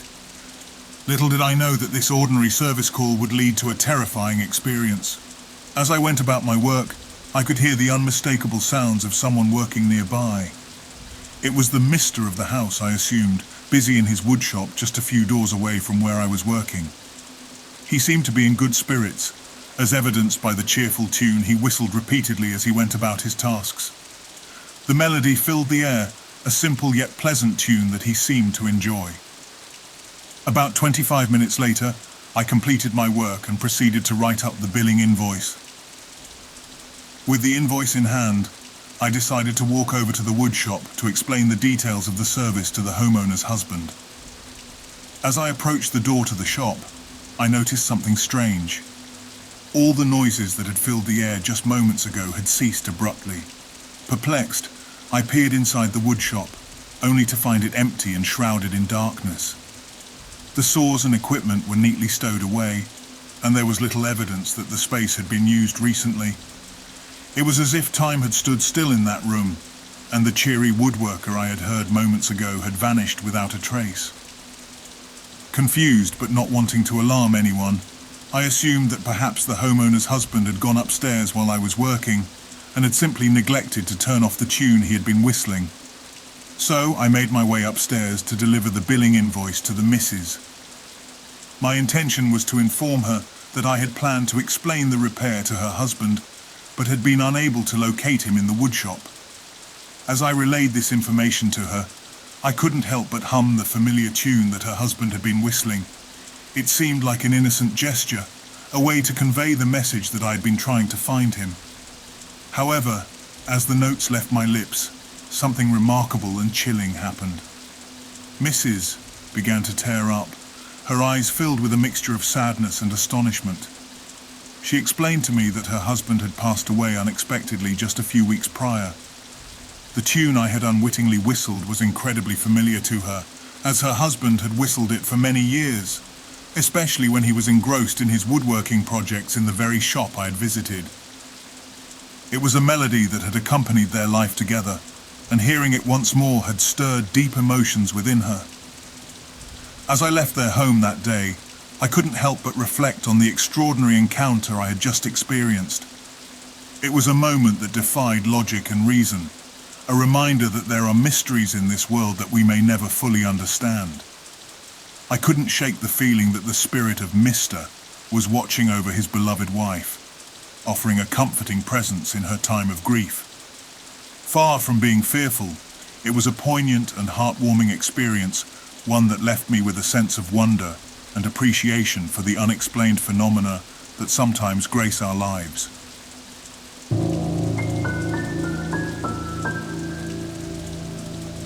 When I was just 14 years old, in an era long before cell phones became mainstream, I embarked on a bike ride to Dairy Queen, one evening to visit my friend who was working there. This DQ was situated in a bustling high-traffic area about 2 miles from my house. Little did I know that this ordinary outing would soon turn into a heart-pounding encounter that would stay with me for years to come. As I chatted with my friend, time seemed to slip away unnoticed.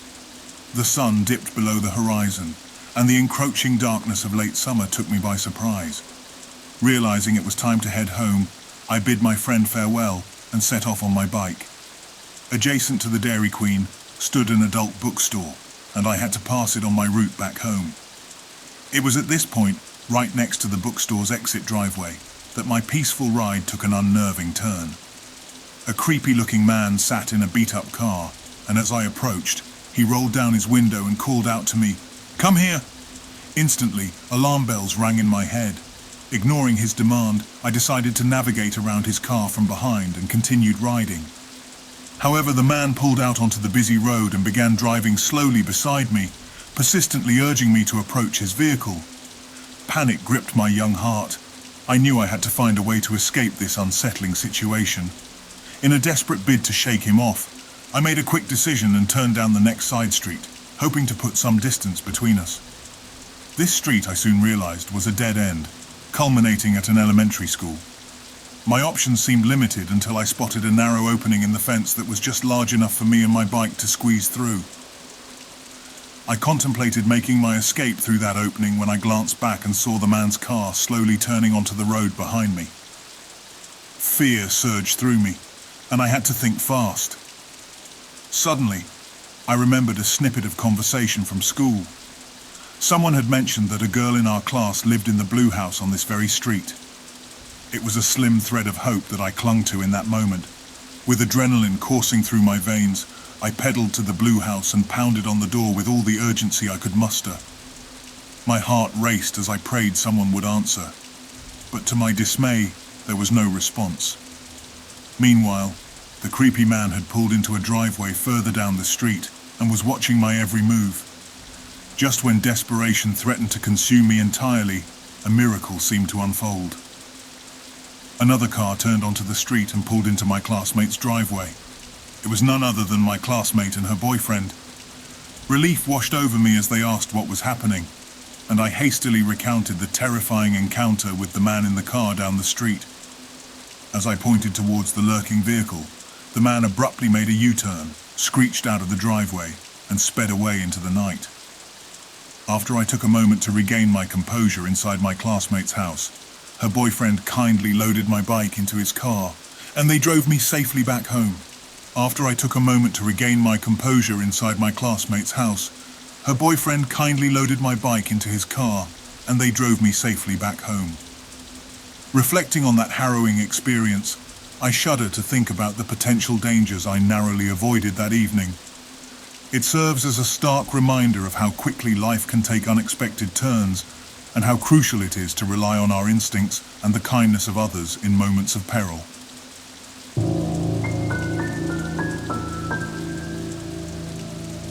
Recently, I moved into a new house nestled in a peaceful cul-de-sac. It's the kind of neighborhood where all the houses appear to be carbon copies of each other, and mine was no exception. It fell within the same price range as the rest, and initially, I didn't anticipate anything out of the ordinary.